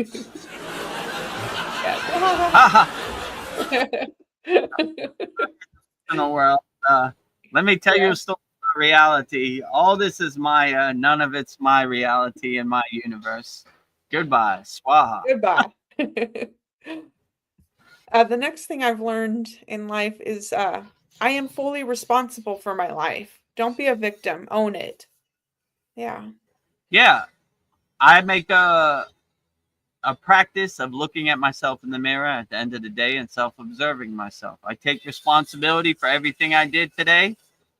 You know, I try to be better. I try to overcome it, and tomorrow's a new day. So I take responsibility for everything I do in my life. You know, if I point or try to blame somebody else, there's three fingers pointing back at me. So always take responsibility for yourself. You know, like don't blame anybody. You know, okay, I did it. I wasn't proud of it, but tomorrow's a new day, and I'm going to try to be better. I'll take responsibility, and I'll try to learn the lesson from it, and not repeat the same thing over and over and over, you know? Over and over and over. Take responsibility. And I've learned that life is unfair if you have expectations. Have no expectations. True. This is very profound. Yeah. Have no expectations. When I went up the Himalayan mountains, I asked my guru, what is your best advice? He said, we have no expectations, so we can't be disappointed. So if you have no expectations, you have no dog in the fight, then you can never be disappointed. You have no expectations. So never have any expectations. The movie's going to end the way it ends. The Maya's going to do what it does. Don't get attached to it. Have no expectations. It happens the way it happens. You know, it's not going to adjust to you. You got to adjust to it. So have no expectations, no dog in the fight. Then that way you can never be disappointed because Yeah. you don't have no expectations. You don't care. Well, it happened the way it happened, yeah. you know? I've learned that I love myself and reflect on all the positives of my life. Love myself. Yeah, you have to start with yourself first. Like, love yourself first, then you could start to love others, right? So if you come from a place of low self-esteem or looking down on yourself, then it's going to be hard to love others because you have to start with yourself. You have to clean your temple first. You have to go down to your basement, clean out all the boxes and the dust that no longer serve you. And when you have self-love for yourself, then you could start radiating out love to other people. So yeah, I would always suggest you start with yourself. So always have self-love for yourself.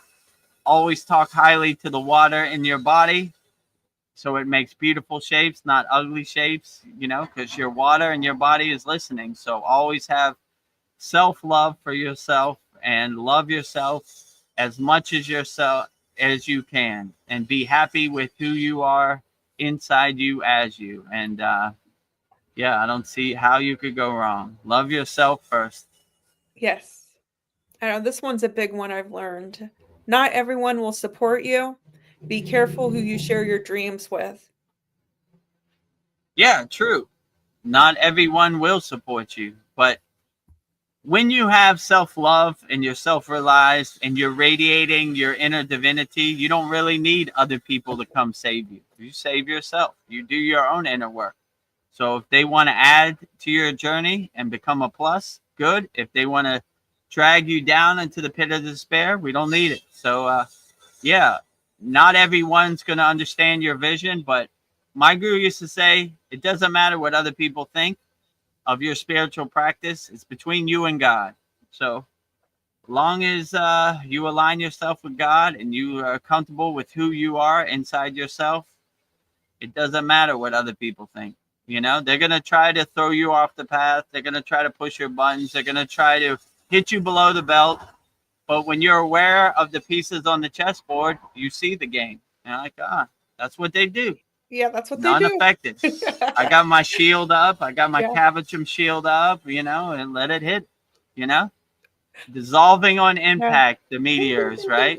That's the best you got. Light work, Yeah. kindergarten over here, Light you know. work. So, you know, don't let other people's projections of you become your projections of you, right? Make your universe as blissful and happy as possible, and what other people say has no meaning. The next thing I've learned is life is always changing. Embrace change. Yeah, absolutely. One thing about this Maya delusional world, it's ever changing. So if you understand this, stay light on your toes, be adjustable, be able to pivot, change course, change directions on a minute notice. Because this Maya delusional world is ever changing, right? You know, like things that were there yesterday aren't going to be there tomorrow. This is how it happens. What they call the 24-hour news cycle, right? It's so ever changing. Like, you know, people don't even remember that Donald Trump got shot in the air.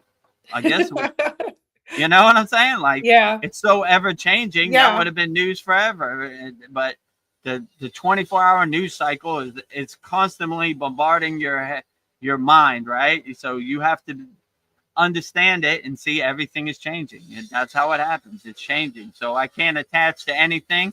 Let it change and happen the way it happens. And once you see the pieces on the chessboard, you understand this concept. And yeah, that's what happens, you know.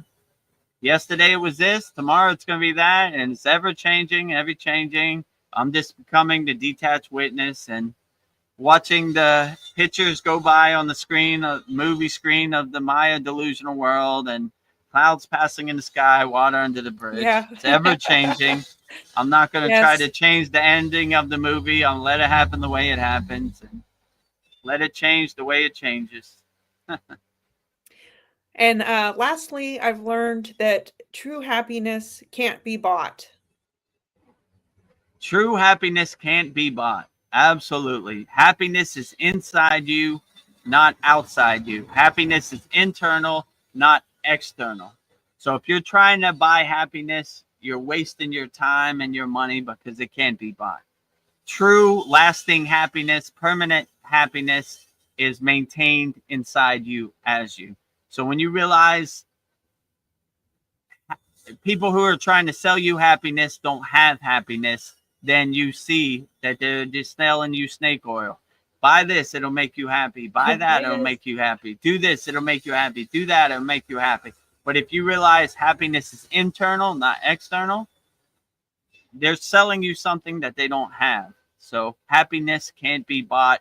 It can only be realized or unlocked inside you as you. So when you realize this, you'll be on the right path. Happiness is internal, not external. Beautiful. Well, And that ends it. You know, yes. how many questions was that? 14 That was questions. 14. 14 insights on the spiritual journey, Yeah. on the path. And I'm still learning more things. So if anybody has things, we're always a house under construction. So it's 14 today. It could be 20 tomorrow. Yeah. We're always adding. Always we're always stacking on top of each other. Well, we're at the 2-hour mark, so I was thinking maybe we could wrap this up so I can be up early to do our Holy Yagna fire.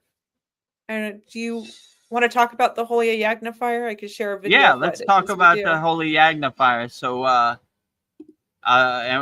I guess we'll play the video after I finish. So tomorrow, October, what is it? 6th. Tomorrow, the 6th. Yeah, tomorrow, October 6th is a full moon, and every new moon and full moon we do a Yagna fire. So our members email me their request.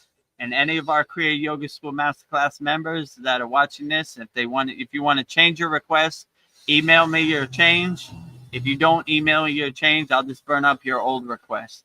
So make sure you send in your email request, and I print on a piece of paper everybody's request, and I read it out loud. Some people want it private. They don't want other people to hear their request. If they send it private, I read it internally. And then I burn it up in the Holy Yagna fire. It no longer serves you. So you'll see one of our members, Kyle, in this video. I'm burning up his request in the Holy Yagna fire. Hal Spalding from Idaho Falls, Idaho, USA Public. With much appreciation and thanks to the divine science of Kriya Yoga, please continue to release all toxins and energies not aligning with my true bliss and harmony of unity consciousness. Move beyond all Maya ego identity. Please help put synchronicity with divine timing in our path to help others as a reflection of each other. Please help the Kriya Yoga School and Vedagurudev and all the Kriya Yoga family to feel the divine inner true bliss and blessings, helping us daily in our lives from the divine science of Kriya Yoga to overcome all Maya delusion and that true inner harmony and bliss. We are truly the eternal presence beyond all words and mind separation consciousness. Help us all self-realize to the true capacity, all as we are.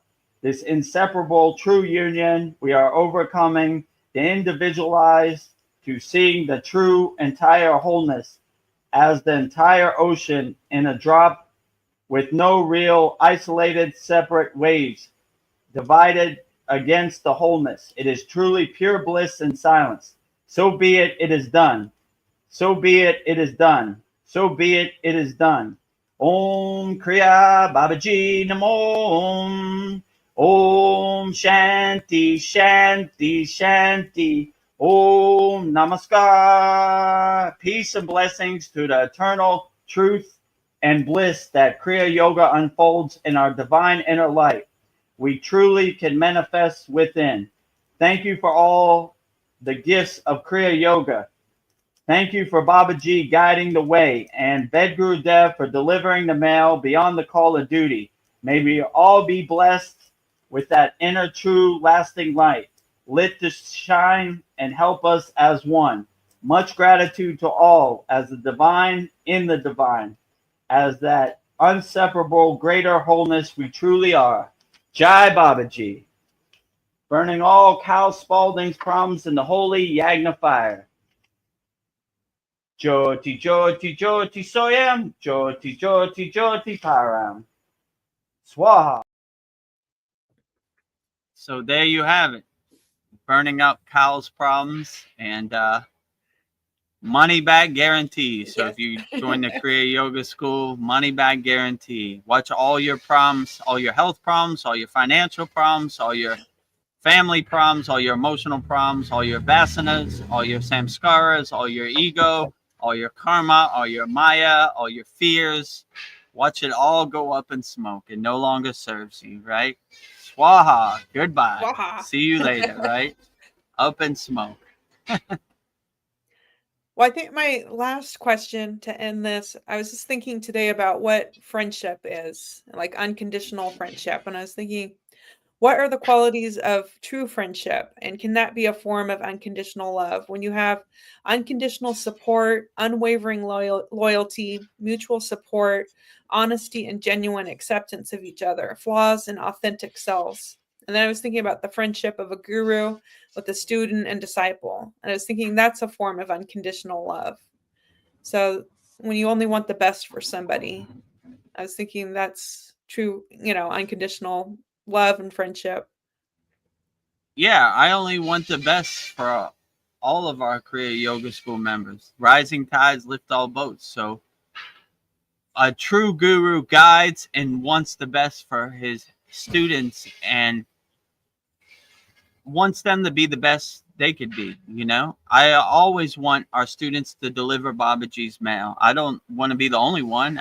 If we have many people delivering Babaji's mail, then it really sends the message out even further. So yeah, as a guru and a guru disciple friendship, I really want the best for all of our members, Veronica included. So I give as much wholeheartedly, right? Yes. I remember when you were having problems with your knee and you said, thank you for giving me your Shakti, your healing energy to heal me. But that's I was what really we do. touched. We give as much as possible, right? I don't want to say these are my toys and no one else can play with it. I want to give as much unconditional love and transmute as much healing as I can to heal as many people as I can. That is my true blessing. So, I never think about that. I want to be the best karma yogi I could be. Selfless service, helping, healing, doing as much as possible, that is my true blessing. So yeah, I wish the best for everybody out there, even if you're not a member of our Kriya Yoga School, which I wish you would be, but I understand, I get it. If you're not, I still send you healing energy. Yes. I still transmute a smile. I still try to be a good example of a 24-hour-a-day blissful smile, I try to be your spiritual coffee in the morning. I try to uplift as many people as possible. That is my true blessing. So, yeah, everybody out there in YouTube land can be my friend. I want to be friends with everybody. No limit. Yeah. So, I found a quote that I thought was really beautiful. If you yeah. have someone who truly loves you, you are the richest person in the world. Oh, very Yeah. nice. Yeah. Yeah.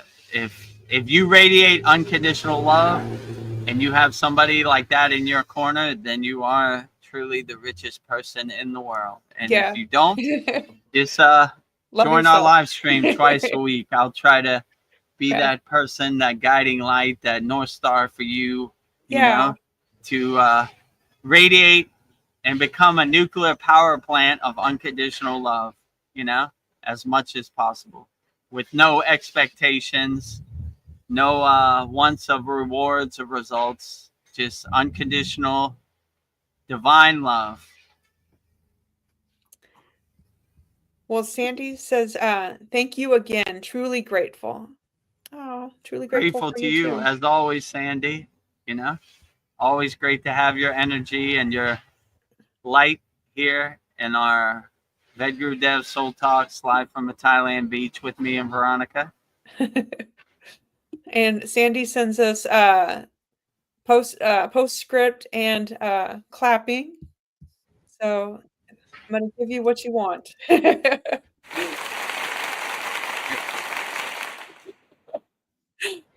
Winners, all of us.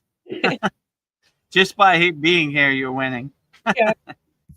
And Darren Carter says, morning yogis, namaste. Oh, yes, it's morning for you. Yeah, morning to you. Top of the morning to you, Darren Carter in the UK. Hope you're having a great day. Yes. Well, I guess before we go, I just want to say love everyone, forgive everyone, act with love.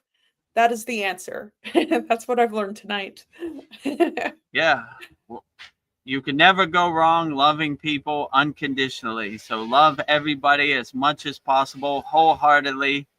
And for all of our Kriya Yoga School members, don't forget about our Yagna. Email me your requests. I'll burn it up in the holy Yagna fire tonight. Swaha. Oh, Mariana needs her help. Let's see. Okay, great. A few days ago, I experienced the weirdest thing. My left ear became as a radio tuning with a noisy sound, and then I started hearing a male voice through my ear. It was very strange. My friend said I got biohacked, but I have no idea what it is. I mean, I would look at that more on the positive side instead of like a biohack side. Like I would look at it as a darshan. Sometimes that happens like a message intuitively from God. So when you hear these confirmations or these tinglings, then it's the radio signal trying to tune in with your soul to send you a message. But you know, like when you do your inner work, you want to have your consciousness, your vibration so high that none of these external things can affect you. You know, like if someone tries to biohack you, you know, you're a Kriya yogini where you can't be affected, right? Like anybody who tries to curse me, biohack me, or throw bad wishes on me, it's almost like a mirror reflecting back to them. You know, like I don't hold any of that karma. You know, like it doesn't exist in my universe, so I throw it back to them. But yeah, if I was in your case, I would look at it like maybe a divine blessing. Maybe your ascended masters, your spirit guides are trying to tune into your radio signal. So I would cultivate it. I would try to go into a meditative state and enhance it and see what the message is. So yeah, I would look at it as like a blessing, you know. Mariana says, of course, when you go online to look it up, they call it audio hallucinations or schizophrenia. LOL. I know I am not crazy, but I also Yeah. know what I heard. I think you're Yeah, they're going to say all kinds. They have all these cool scientific words, but if you know you're not crazy and you know what you heard, then it doesn't matter what anybody else says, because you kind of look at this like spiritual treasure. Like, oh, yeah. maybe my soul guides or my ascended masters are trying to send me a message. Let me tune into them, you know? So yeah, whatever they say on the internet, I wouldn't pay no attention to it, because it has no meaning in your universe with their cool buzzwords. Yeah. And they don't want you to know how special you are, Mariana. Absolutely. They don't want to realize your inner divinity. They don't want to realize your true inner potential. They don't want you to realize none of this, because once you become self-realized, you can't be in their cage. You can't be controlled. So they have to make up a bunch of words to make yourself feel lower, right? Maybe I am schizophrenic. Maybe I Yeah. do have this, you know? Then you start getting in your own way, right? So don't let their tricks, their scientific buzzwords affect you. Like, nah, I know I don't have that. Your words, your ghost stories have no meaning over here. Yeah.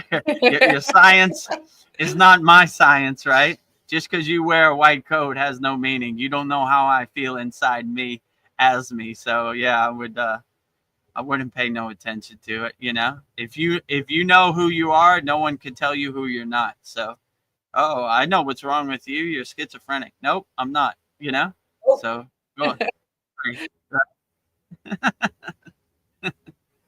As Sandy says, it sounds like your clairaudience is opening up, Mariana. I would agree. You know. Yeah. So your inner voice you could start to hear, right? And the way to enhance that is this: do your inner work, and then you start clearing out the static on your radio signal, and you make a more clear connection for the pillar of light to hit your crown and get the message, you know.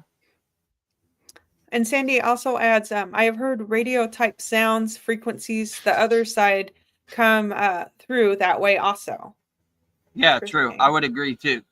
There's sometimes when we're doing the class or we're doing our yagna, I could hear like sounds in the distance, you know? And I was like, Yeah. oh, cool. That's a good blessing, because maybe someone's trying to tune in. Come one, come all. We welcome everybody's presence to our class, our yagna, our soul talks, our satsangs. We love to have you. So come on in, you know? And Mariana says, I do get ringing in one ear occasionally, but this time was different. I heard sounds, voice interrupting, like when you are trying to get a Mayday signal, something like that. I think that's amazing. Yeah, outstanding. Maybe you are getting a Mayday signal from the other side. And usually when I get those signals, they always say the same thing. Everything's going to be fine. Keep up the good work. Keep doing your inner work. One foot in front of the other. Don't get frustrated. Everything's going to be fine. So yeah, I would see it as a true blessing on the path, you know? Like, oh, my ascended masters are sending me some mail, you know? AOL, you got mail. From the other side. You got mail. Spiritual mail. Check your Spiritual inbox. mail coming, right? You know, make sure your mailbox is clean so I can fit my letter in there. And I got something to tell you. But usually those messages are always, in my case, the same. Everything's going to be fine. Get out your own way. Don't overthink it. You're doing great. Keep up the good work. Everything will be fine. Darren Carter says, I've had short movies just pop up in front of me, almost like an invisible cinema screen. Whoa. Yeah, that's cool too. In Kriya Yoga, we have a technique like that called silent movie. And when those movies come, just enjoy it. Enjoy the show. You know, like sometimes you could go to some place that you haven't been since your childhood and walk around, like a house you were born in or something like that. They happen all different kind of ways. So when those happen, I would cultivate it and enhance it, and I would enjoy it. And I would make your silent movie as blissful as possible and enjoy it as much as you can. But yeah, that's a true blessing, because most people, they have too many blockages and resistance and obstacles where they can't see this. So when these things happen, like happen to you, Darren, or happen to Mariana, enjoy it for as much as you can for the blessing it is. Like, whoa, look at that. Oh yeah, that is beautiful. You know? Oh, I got an audience of a silent movie. I got some ringing in my ears. Somebody's trying to tune in. I'm all for it. My guru used to say, if God is trying to visit you at your house, don't leave him out in the cold and rain. Welcome him in for tea. If your ego's trying to come into your house, leave him out in the cold and rain. So anytime you get these silent movies, these darshans, these intuitions, always cultivate it and enhance it and enjoy it for as much as you can, you know? Like, ooh. I've been waiting for you to tune in. My guru always used to say, we stay ready so we don't have to get ready. I've been doing all this inner work.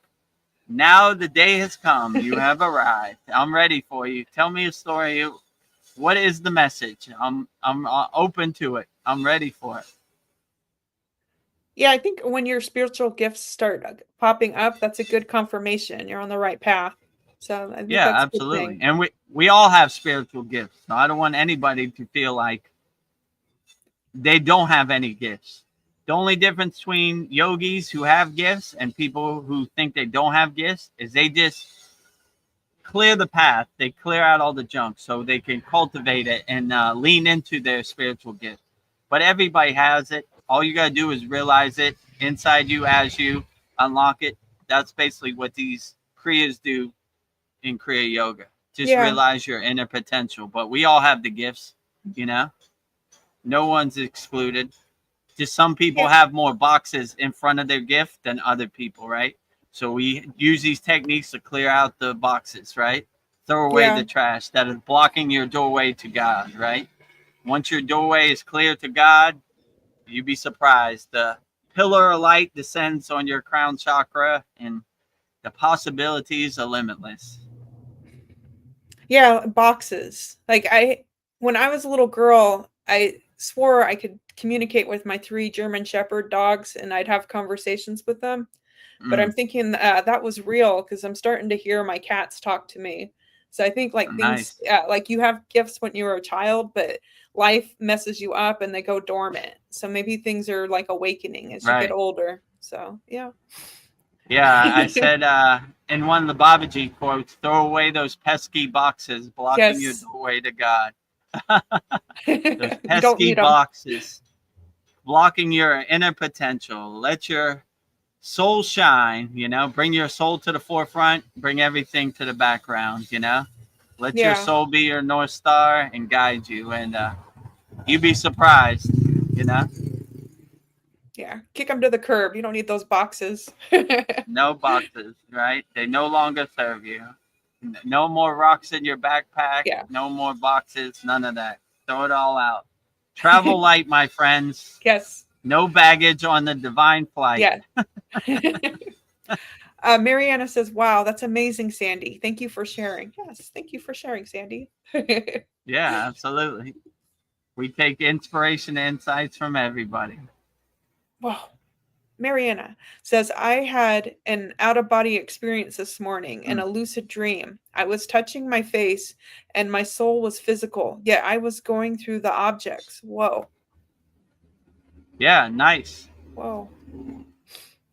When you go through these NDEs and or astral travel, when you come at it as a enjoyer, not like from a fear-based state, then it really becomes profound and you become able to control your lucid dreams. In yoga, they call it turiya, which is basically the highest sleeping state where you can control. You are the creator of your dreams. You direct your dreams. You make your happy place however you want, as blissful as you want, you know, inside you as you. So yeah, anytime these happen, I would just look at the treasure and the gift where they are and just enjoy it as much as possible. And Don't let any distractions, conditioning, identifications, fear follow you into your dreams. When you're in that state, make your universe as blissful as possible. Darren Carter says that I've had wolves howling on the landing, which heard by my wife answer as well. Quite amusing. Whoa. Howl. Yeah, absolutely. When wolves start howling, enjoy it for as much as you can. Maybe they're trying to send you a divine message, right? Howl at the moon, right? Howl back at them too, right? Oh, I hear you. I hear you, wolf brothers out there. You know, enjoy your night. You know, the moon is full tonight, so have a good howling session. Be happy out there. You know, don't hurt me, and I won't hurt you. Stay, 20-foot rule, right? So, come in peace or leave in pieces. Yeah. So, anytime when I hear like birds chirping or I hear wolves howling, I enjoy it for much as I can. I'm like, whoa, look at that. Outstanding, you know? Wolves howling on the landing. Yeah. What is better than that, you know? Right? Good confirmation, right? All right? Yeah. The wolves are out tonight. It must be a full moon tomorrow night. Katu Roti, we answered this question earlier, but I think you stepped out. Its question was, is it worth reading spiritual text videos? I've heard that the spiritual process is all about unlearning concepts. So I answered this in detail earlier. I would just say, if you resonate with the spiritual text, then it's good, but the spiritual texts aren't going to do the inner work for you. So it's like watching YouTube, but it's like it's not going to do your inner work for you. So my guru used to say, we do Kriya yoga, we don't talk about Kriya yoga. So I would say, in my opinion, it'd be more effective to read the stories but not be attached to the stories, and see how can that resonate with you and uplift you. So yeah, that's what I would say. But yes. I go into more detail. If you watch this back, you'll see I probably talk about that for like 20 minutes, you know. Oh, and also Katu Roti, keep asking questions. I love your questions, so keep it going. Yeah, keep them coming. Darren Carter says shamanic drums and flashing popping orbs and large white feathers put in places there's no explanation for. Ooh. Oh, nice. Yeah, so these are all great confirmations. If you see like orbs, popping orbs, before on the Soul Talk, I turned into a light being. There was an orb right on my face, and there was one on my shoulder. So it's happened a couple times. Anytime these confirmations happen, I would look at it like the beautiful thing that it is. Like, whoa, okay, orbs. Yeah, nice. I'm on the right track. So these are all good for confirmations, or like signposts or breadcrumbs that you're going the right direction. So yeah, you hear shamanic voices or orbs, or I would just enjoy it for everything it is, and I wouldn't try to make too much sense of it or try to explain it. I would just enjoy the audience whenever it gives you, you know. Oh, Mariana. Yeah, actually, let's play that light being. I think we have that light being video. That's a great idea. Yeah, I'll show you a good example that happened on the Soul Talks, where I turned into a light being. When you focus on the mantra, you don't have time for the distractions or the monkey mind or the mental clutter. So yeah, it's helpful to focus on the monkey on the physical mind.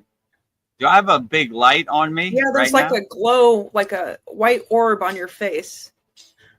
Where's it could be Babaji. Is that Babaji? Like an orb on your face. It could be, you know. Oh, that's interesting. I just saw that too. I was wondering if it was my computer screen. I was thinking maybe something was going. Yeah, it's like this white light right on your head, It, your face. interesting. The sun is that way, so where's that one coming? Interesting. Hold on, let me see if I could turn off my light. Oh, no, still Yeah, right. it's like right there. It's like not moving. It's like this white orb. Let me see. Interesting. Where? How can I block that? Is it still there? Yeah. Huh. I don't know. Maybe we have a visitor. like, welcome to our Soul Talks. If you have any questions, orb. Where did that come from? That's I don't know. It wasn't there. Try cleaning your lens. Maybe it's something on. Yeah. I'm gonna try to clean it off. Is it better now? Yeah. It was something on the lens. Probably It was some like bird poop, like a flying bird just like dropped a gift. Really? It was like some sand or something. I don't know.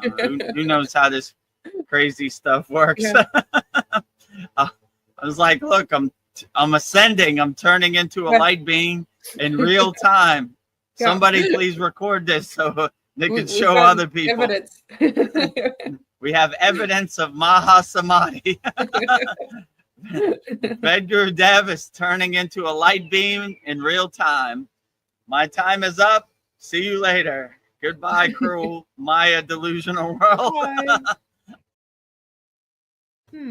So as there you see it. I don't know how that happened. It happened a couple other times too. One time it was on my shoulder and everything. So yeah, I would just enjoy the true blessing whenever a light being gives you an audience, whenever wolves give you an audience, as long as they're not hurting you or harming your family, then enjoy it at a distance, and enjoy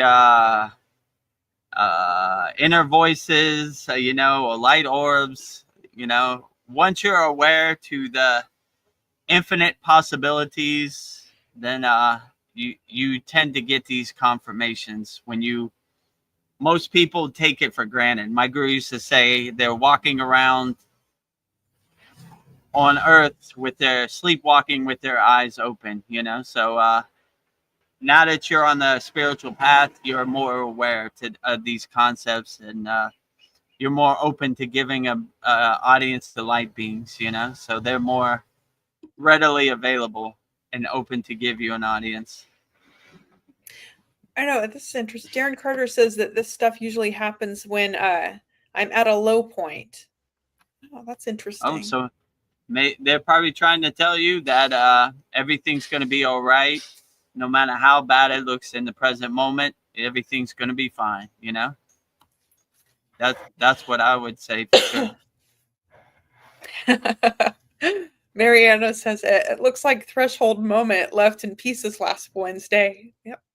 Oh, yeah. So you watched the last satsang, right? Yeah.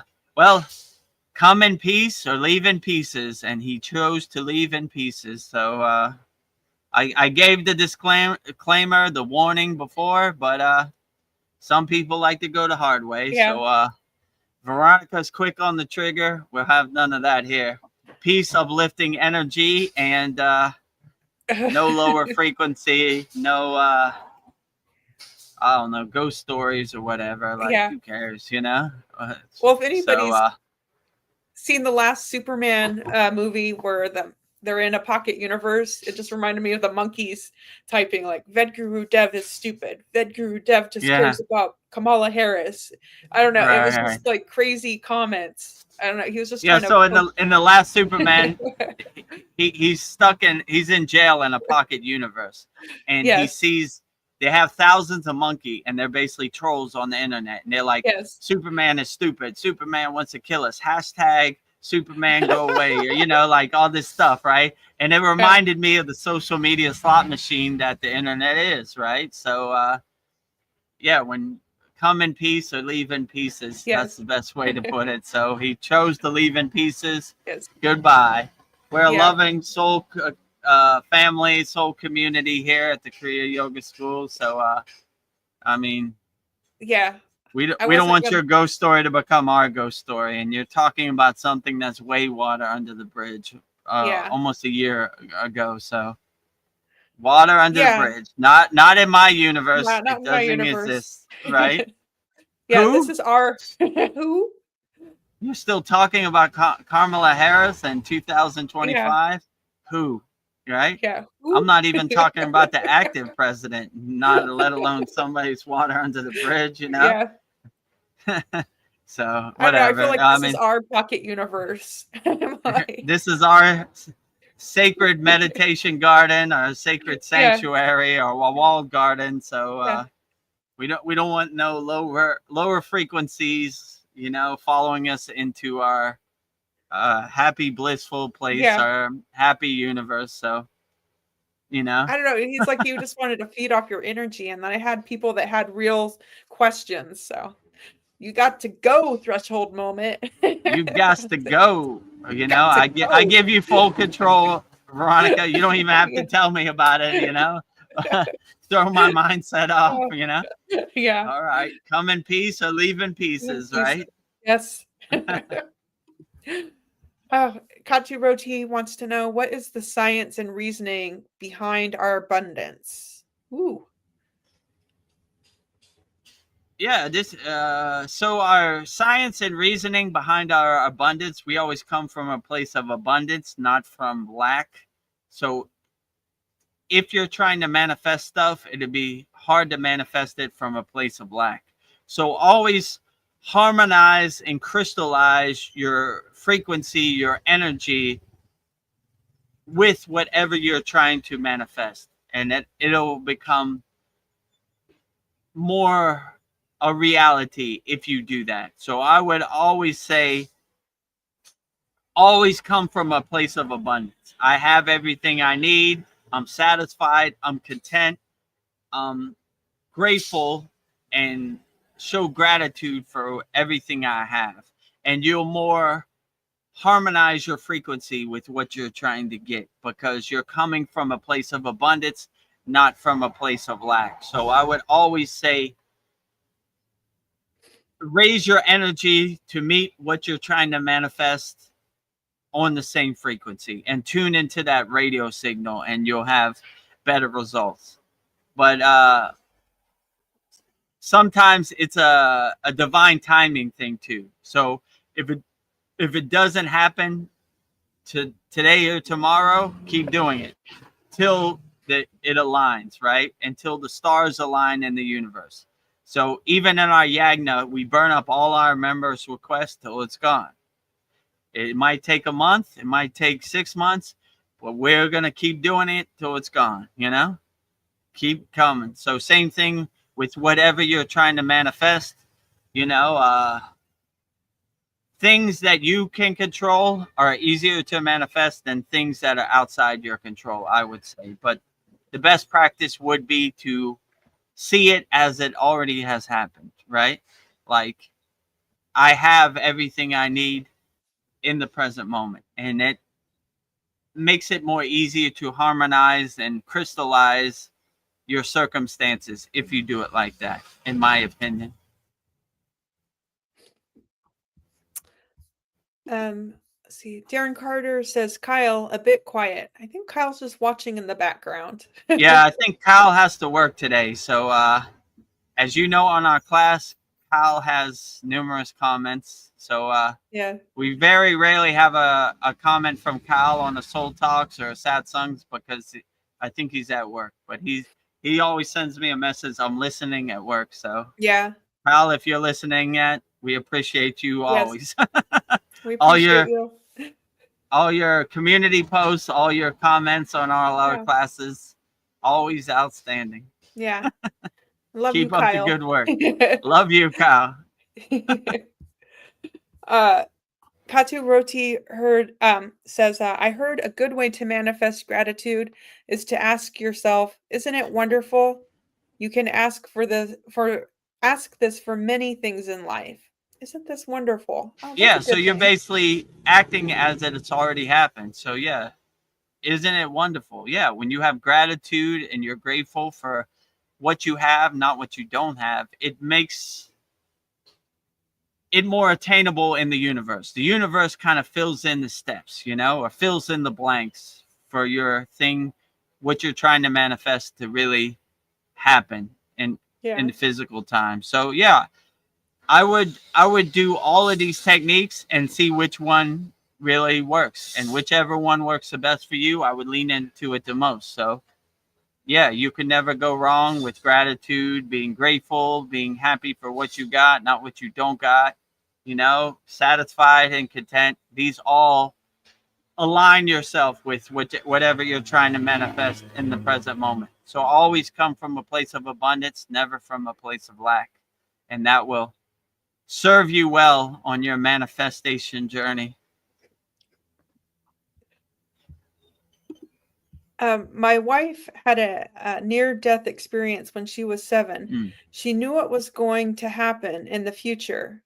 She knew my name, the house we was to live in, many things to list them all. Good stuff. Whoa. Yeah, outstanding. Amazing. So some people, when they have a near-death experience, they become clairvoyants, right? Where they could predict the future and see the future, and it really opens up their senses. Going through something traumatic, it really heightens your senses. So that's beautiful, you know. Like yeah, I'm glad she went through that a traumatic experience and was able to come out on the other side with some spiritual gifts and some divine insights. That's outstanding, you know. So I would prefer no one had to go through anything traumatic to find their inner self, but some people, that is their path, or that is their karma. But yeah, once you have it, you know, cultivate it and enhance it, and it's outstanding. So yeah, and that happened when she was 7. That's crazy. Oh my.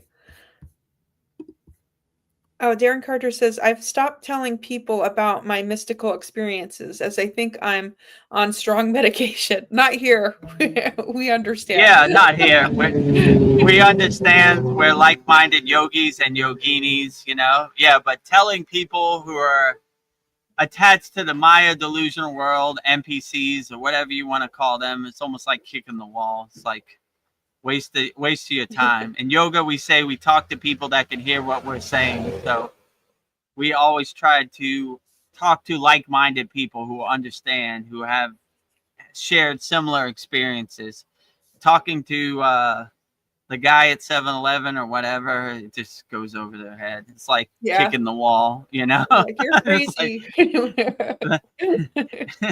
So find people that can understand your spiritual experience, which you have a like-minded community here at the Kriya Yoga School. So we understand completely. We never think you're on strong medication, Darren, ever. No.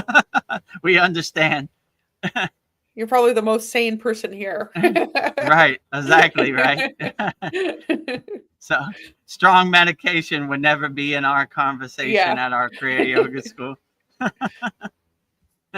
Well, it looks like that's all the questions, unless somebody pops up at the end.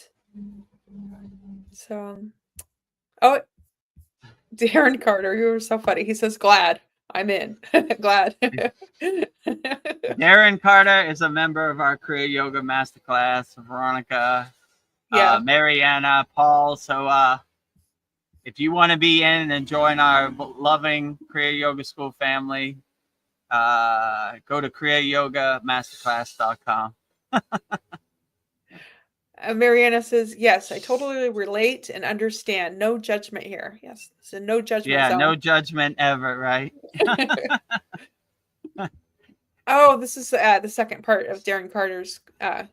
He says, glad I met you all. I'm glad we met you too. Yeah, we're glad we met you too. You know, we're glad to have you a part of our loving Kriya Yoga School community. You know, rising tides lift all boats. So it's always great to have people that understand and are like-minded, you know, and rising tides lift all boats. So it's great to have some place where you could get it off your chest.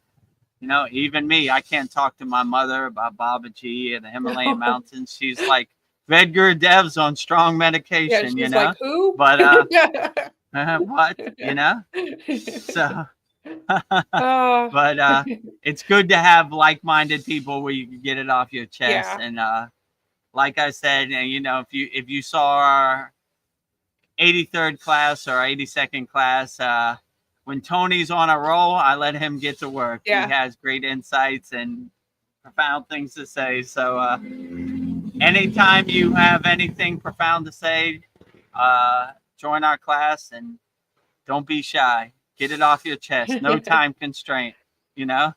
We'll go as long as it takes.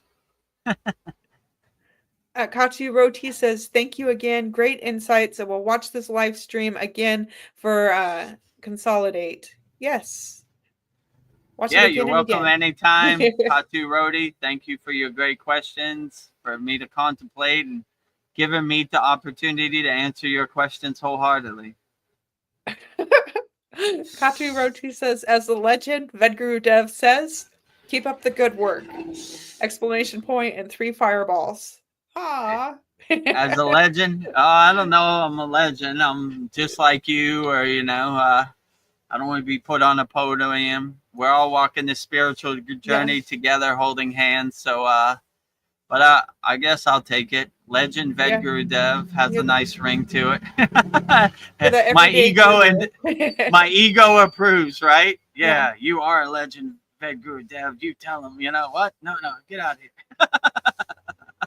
So, if I could do it, anybody could do it. So, if you say I'm a legend, you're a legend too, Katu Roti. So keep up the good work. Yeah, I agree. Everybody out there in YouTube land, keep up the good work. Yeah, you're all legends. You're all doing the greatest work, one foot in front of the other. If I could do it, anybody could do it. So it's highly likely everybody could be a Kriya yogi and a Kriya yogini. So if I could do it, anybody could do it, Everybody out there, be legendary. Be a legend. You're all legends out there. Yes. All yogis, yoginis, whatever your spiritual path is of your choosing. You're all legends. Keep up the good work. Wow, this was great. I don't know. I'm always in such a good mood when we do these. I didn't know my soul needed this. Yeah. I feel like we're friends to the end.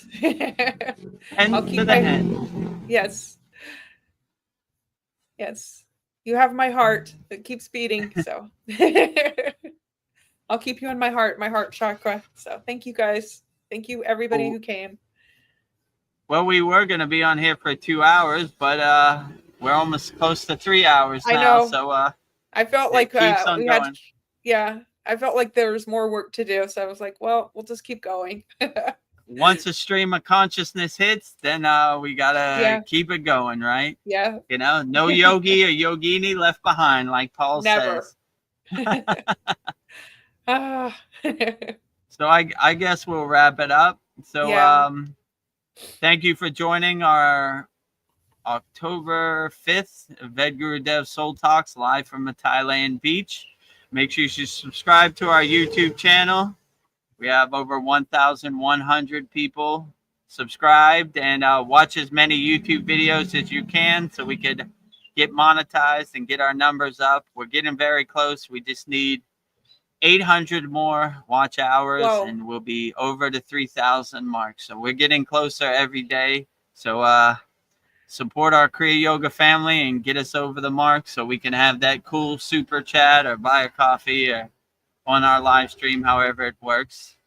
And we changed our free school to soulinder.com. So connecting souls, like-minded yogis, yoginis, people on the spiritual path, uniting hearts, spreading love. So we have a map tab on top of our Soulinder. You click on that and you see location pins from all around the world. See who's spiritual in your area.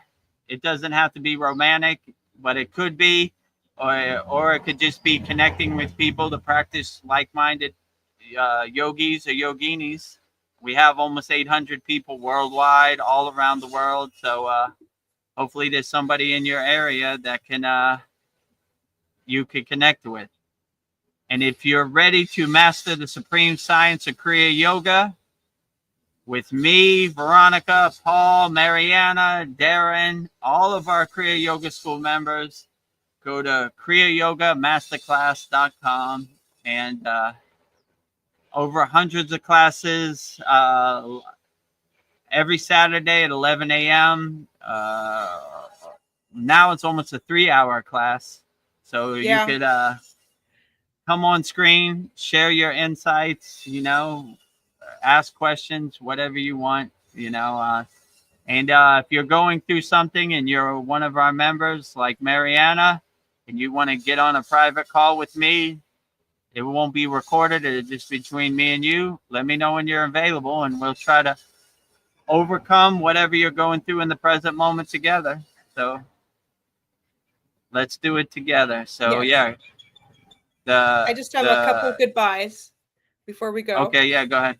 Darren Carter says you're doing well. Thank you. We are doing well. Thank you, you are Darren too. You're doing excellent, Darren Carter. Keep up the good work.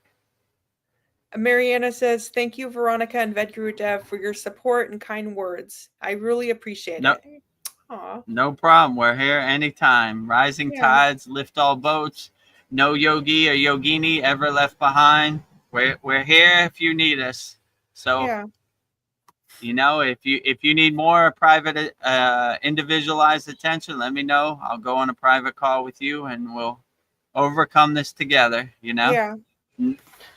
No yogi or yogini ever left behind. So you're our I soul understand sister. this Maya delusional world is dense and it's frustrating and it seems like you could never get ahead, but we're here for you. We're all family at the Kriya Yoga School, so that's our true blessing. Yes. To help all of our fellow Kriya Yoga School members answer as many questions on these live streams as possible. Yes. So thank you for the opportunity, everybody out there in YouTube world. Thank you for the opportunity. And then Kyle says, yes, thank you guys. Always a blessing to see you. Oh, thank you. Oh, you said Cal. It's Darren. Oh, Darren Carter. Yes, thank you. Thank you guys. A blessing to see you. Yeah, thank you. Again, Kyle, thank you wherever you are. We're so used to saying Cal because our class is all Cal, right? So.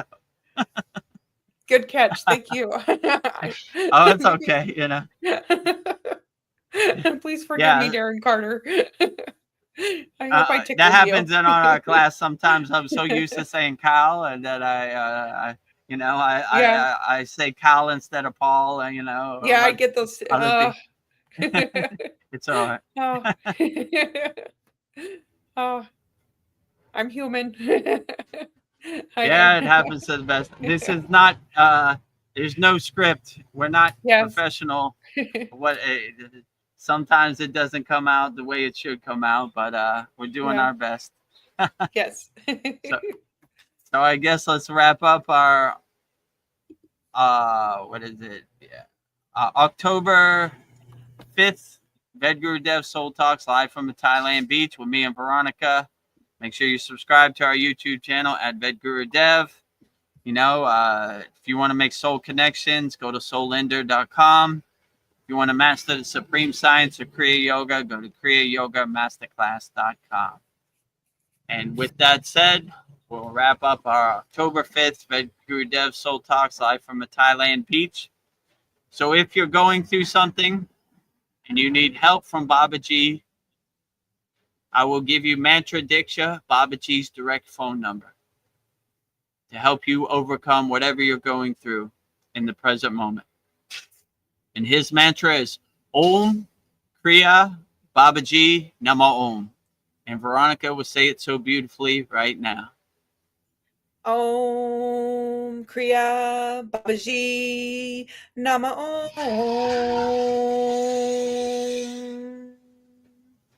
Om Kriya Babaji Namo.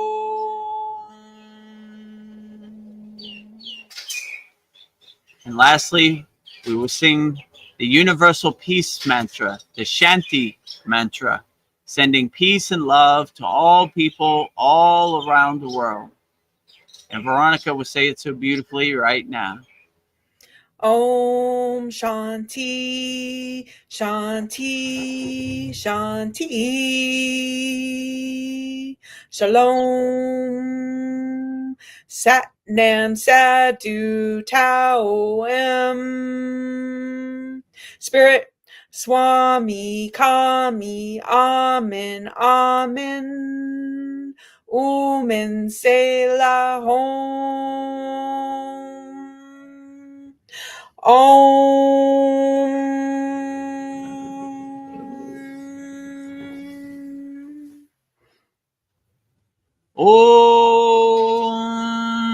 Shanti, Shanti, Shanti, Shalom. Sat Nam Sadhu Tao Em. Spirit Swami Kami Amen Amen. Omen Selah Hum.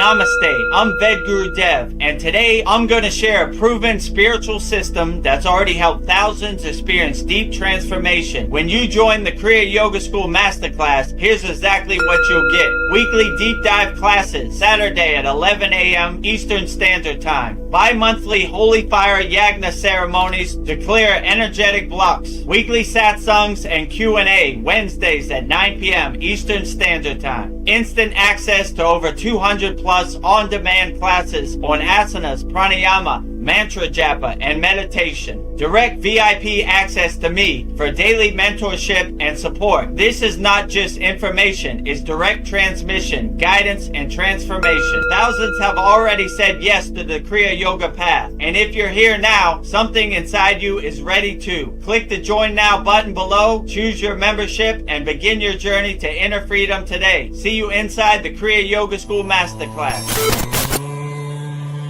Kriya Babaji Namo.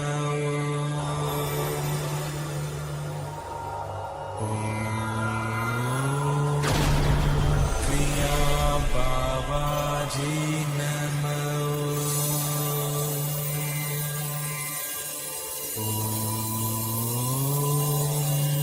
Kriya Babaji Namo.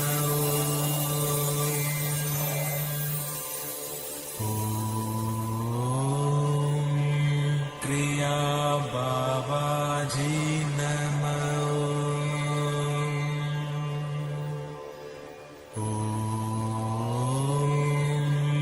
Kriya Babaji